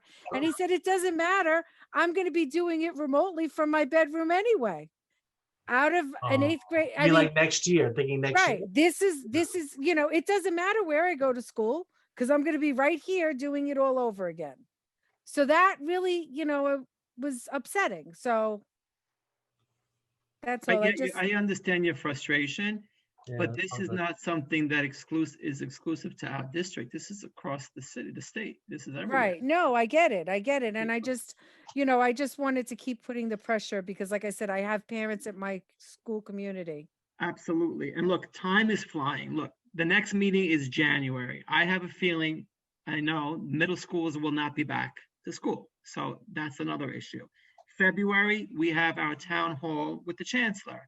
So, you know, we really need to put something on for our January meeting and something that will be productive. I don't know if we're going to get enrollment by that point. Yeah, probably. But we should try, and then, you know, look at other options. I certainly want to push the thing about children going back to middle school. I don't understand. This is the first time I heard tonight about it's because of the testing, and I think that's outrageous. So Danielle, can you find out, or Eloise, what is that really the issue? Because they don't have enough testing. That's why the kids can't come back to school. Is that also for high school? I mean, I heard that from the mayor during the press conference. Right. Yeah, I mean, he did say that. He said he did say that. We can do to change that. I mean, it was two things. I think it was testing capacity, and older kids are the ones that are more likely to spread the virus. I think those are the more likely. Is that the reality? I don't know. think it's safer to be in school than to be out in the local restaurants, right? Or in the stores, or in the Starbucks, or wherever they keep saying that too. They keep saying that too. Yeah. So that's a pressing issue, right? That's a pressing issue. But you could go to the gym, but you can't go to school. Right. Doesn't make sense. And you're safer in the school, in my opinion. We had a meeting today. We escalated that question. We asked the questions a million different ways. We said, can schools decide? So I'm sure that the mayor and chancellor are going to try to get these kids back in school as quickly as possible because they're getting a lot of pressure. And I know a couple of parents that pulled their kids out of public school and put them in private school or Catholic school for that reason, because their kids are going 5 days a week. Mm-hmm. I have a daughter goes to Catholic high school. She goes, they have COVID cases. They report that. They've had 25 cases since September. Schools did not close. So it's working. I mean, of course, they're taking their precautions, but they're not closing the school down. I think it's important. So just wanted to, I don't know what you got. Nice cat, Anne-Marie. Louis, did you see that? I did. Very nice exit. Yeah. What do you guys want to put on? What do we have in store for January, right? What do we typically have on our agenda for January?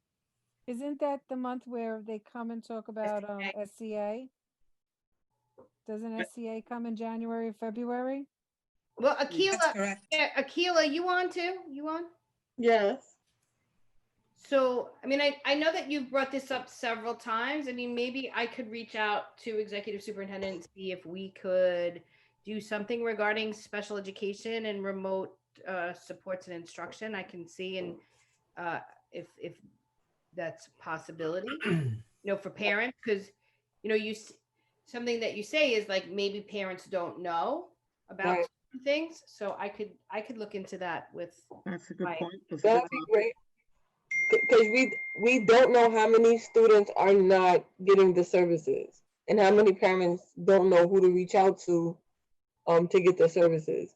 And I get it. We say call the school. I call the school. I know what to say. I know what to do. And my son just now getting the services that he needs. Yeah. So we can do that. So you know what? So let me speak to Executive Superintendent Sardui tomorrow. And Eloise, I don't know if there's someone at Central that would do that, just like support. There's someone named Jose Rios Lua. He's done a lot of public speaking at like different forums, and he's been invited out to speak at different council meetings and even at check-ins. So I would be happy to follow up with him and request for January. Perfect. So that's something we can look into. Yeah, correct? I mean, Akila, we can't kind of give data about people that aren't getting services, but I think from parents' perspectives, it could kind of be a forum for them to ask questions, write in the chat, and, like people who could reach out, like we could ask for Danny from the borough, who is sort of the Esther for special ed parents, right? I think you've met her, right? Mm-hmm. Have her come, make sure they have her contact information. So I'll touch base last year. She came. Yeah, so I'll do the borough piece, and then I'll send everybody an email around who how we want to set it up, and Eloise can get her speaker, and maybe her speaker can kind of highlight what he'll talk about, and then we can kind of put something together. Okay. Christine, school construction, they typically come in February. I don't think they're doing it this year, correct? No, I know. I just thought, when you said what. I mean, they did send an email indicating that the two big projects in our district are extended by a year. So I'm assuming nothing's happening yet. I could also reach out to Bill, and I'm so exhausted, his name just left my head, to do maybe have a conversation about facilities, right? And the cleaning protocols and that kind of stuff, and where we are with that. Bill Leroy, So thank you. like an update on where we left off, because I mean, they normally come, right? I mean, he could be there in January too. He doesn't really speak that much, but he could just kind of talk about the protocols and how that's working, and then people could ask questions, because I'm sure parents may have some follow-up questions from. I mean, we told them what cleaning would look like, and maybe he could, Okay. So I'll reach out to him too. Perfect. And I'm just suggesting, because the next meeting after next, we have January, is our town hall. Do you think if it's advisable that we form a subcommittee, or just, we need to start preparing for that, right? So I don't know how we should start. I mean, I'm suggesting forming a subcommittee, right? So we can, intelligently, prepare some type of program for his town hall, right? questions, how we're going to deal with the questions with the community. I mean, we have 2 months, but it's going to come very quickly, right? Joe, I'm Mhm. just thinking that in the past, when we've had the, I almost said mayor, when we've had the chancellor come and we've asked for, people to submit questions ahead of time, that might be good. We should send those requests out now. Do you We think? should send those requests out now. But that being said, being what's going on right now with the changing of day to day, I don't know what questions we get are still going to be valid and pertain when he comes in February. I'm just thinking that a lot can happen between now and February. I So agree, but it's I good to just don't be know how prepared. well. Yeah, no, I agree.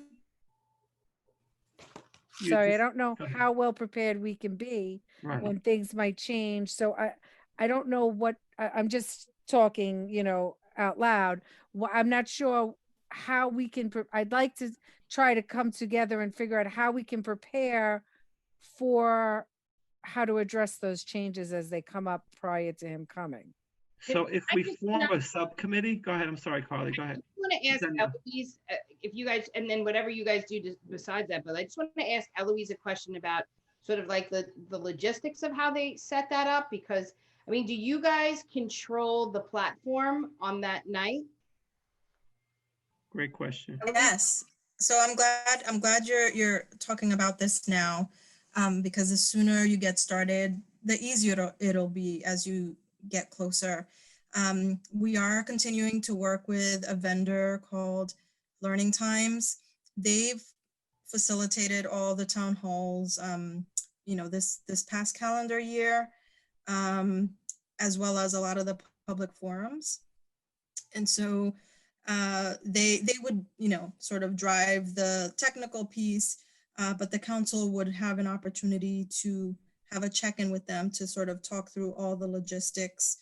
I have seen councils survey their community ahead of time and submit those questions to the chancellor ahead of time. And, with the expectation that the town hall would be based solely on the questions that were selected by the community. I've seen councils do a mix where they have questions from the community and then they do the public sort of Q&A portion. So the format is really up to the council, whatever you decide. There is a process of putting together a briefing document that helps the chancellor know more about your district and issues of interest, concerns, any red flags. And so the council will have an opportunity to contribute to that briefing, as well as the superintendent's office. So can we start on that? Because that would be important, right? Yes. Yes. So I heard from, so the CEC3 had their town hall this evening, and I heard from some colleagues in other boroughs that the format for the briefing, was adjusted. So I have to sort of get like the latest on what that process is and if it's changed much. But, I can get clarity on that this week, and then, kind of connect with you and we'll go from there. okay, perfect. So who's our CEC rep for President's Council? Me. Christine. Okay. So maybe you can also touch base through President's Council with the PTA to get the most up-to-date information from the parents of what the concerns are, right?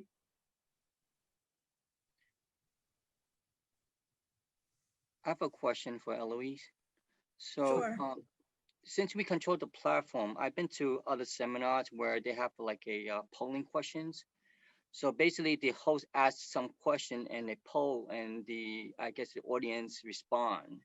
Is that something that our platform can do? Or if the group wants to look into that as one of the choice for this particular meeting to make it a little bit more interesting? So we can have.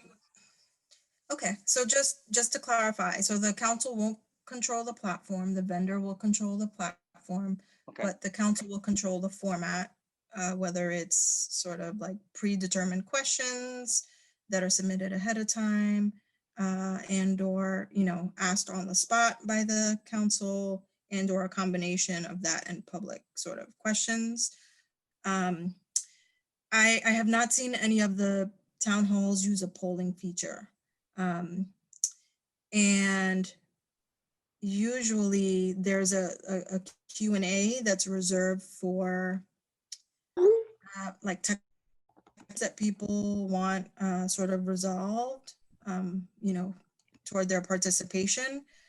But the chat feature, to my recollection, is not usually enabled, you know, to have sort of people commenting or having side conversations. It's done in a webinar format through Zoom. And I don't think that but the without- chancellor will allow it anyway. He wouldn't allow it during the live meetings, correct? Correct. So when they do the, right, when councils select, you know, the format for the town hall where they allow public speaking, there's a registration process that happens for people to register on the DOE website to attend the town hall and sign up for public comment. And then people are selected at random, and during the town hall, they read off of a list, you know, people who signed up to speak, and they call them out and then unmute them in that order. Right. So that's why I think it's important that, go ahead, I'm sorry to interrupt you, Eloise. I'm sorry. You know, councils, I think councils visit each other's meetings to sort of learn the flow and what works and what doesn't work. And so, you know, some councils will try to be as organized as possible, sort of upfront to maximize the time. Recently, CEC 30 had their town hall, and they actually asked if all of the announcements, all the pre-announcements and sort of housekeeping things could happen before 6:30, so that all of that was out of the way, and 6:30, you know, it was chancellor time. And so they maximized their time with the chancellor. So I would offer that up as a you know, good recommendation. So I attended that CEC 30 town hall, and I really was not impressed with it. I thought it was definitely pre-staged, and there was not much room for comments from the public or questions. I really did not like it personally. So that's why I think it's important to prepare beforehand, and maybe if we meet with learning time so we could see what options are out there, and we get started now. So, I mean, are we able to establish a connection with them? I can ask. It's I guess according to the way that things normally work, now seems a little soon. But if I make the request, I mean, they're our vendor, so I think they'll accommodate it. So basically the first meeting will be like a touch base, what our options are, just so we can organize. So if we can have a touch base with them before the next meeting, and then maybe another one, you know, before the chancellor meeting, because we really only have less than 2 months. Okay. Yeah, and part of it isn't even their decision, right? So the format, right? You described CEC 30's format where there was no public comment, and that isn't a Learning Times decision, right? That would be up to you and the CEC, right? Yeah. Yep. So I will reach out to them. Okay. And then in terms of the members here, I mean, if you want to form a subcommittee, if all the members want to join, I mean, whatever you guys want to do, I think it's good to start working on it. Are you okay, Eloise, with sending an invitation to all of us and then? Yes, absolutely. Perfect. Eloise, I have a question about the town hall. Am I facilitating? I know that learning time is, in other words, am I making the Zoom meeting, or is that? No, they would take care of all of that. Okay. and including the flyer. So the way it works is, right, we have different people in our office who are sort of in charge of certain pieces, and Jesse Mojica works with translation and interpretations to make sure that the flyer and all of those logistics are ready and translated in the languages for which translation will be provided. Okay. And I know sometimes people want translated flyers for all languages, but TNI will only provide the flyers for the language in which the translation will be provided, because it's confusing if we, if we put out a flyer but then don't have that service available. And so typically there will be up to 3 languages that they will cover. And they use data from the district to determine those. And so I can get a confirmation on what languages. I mean, I know obviously Mandarin, but I'll see if there are others.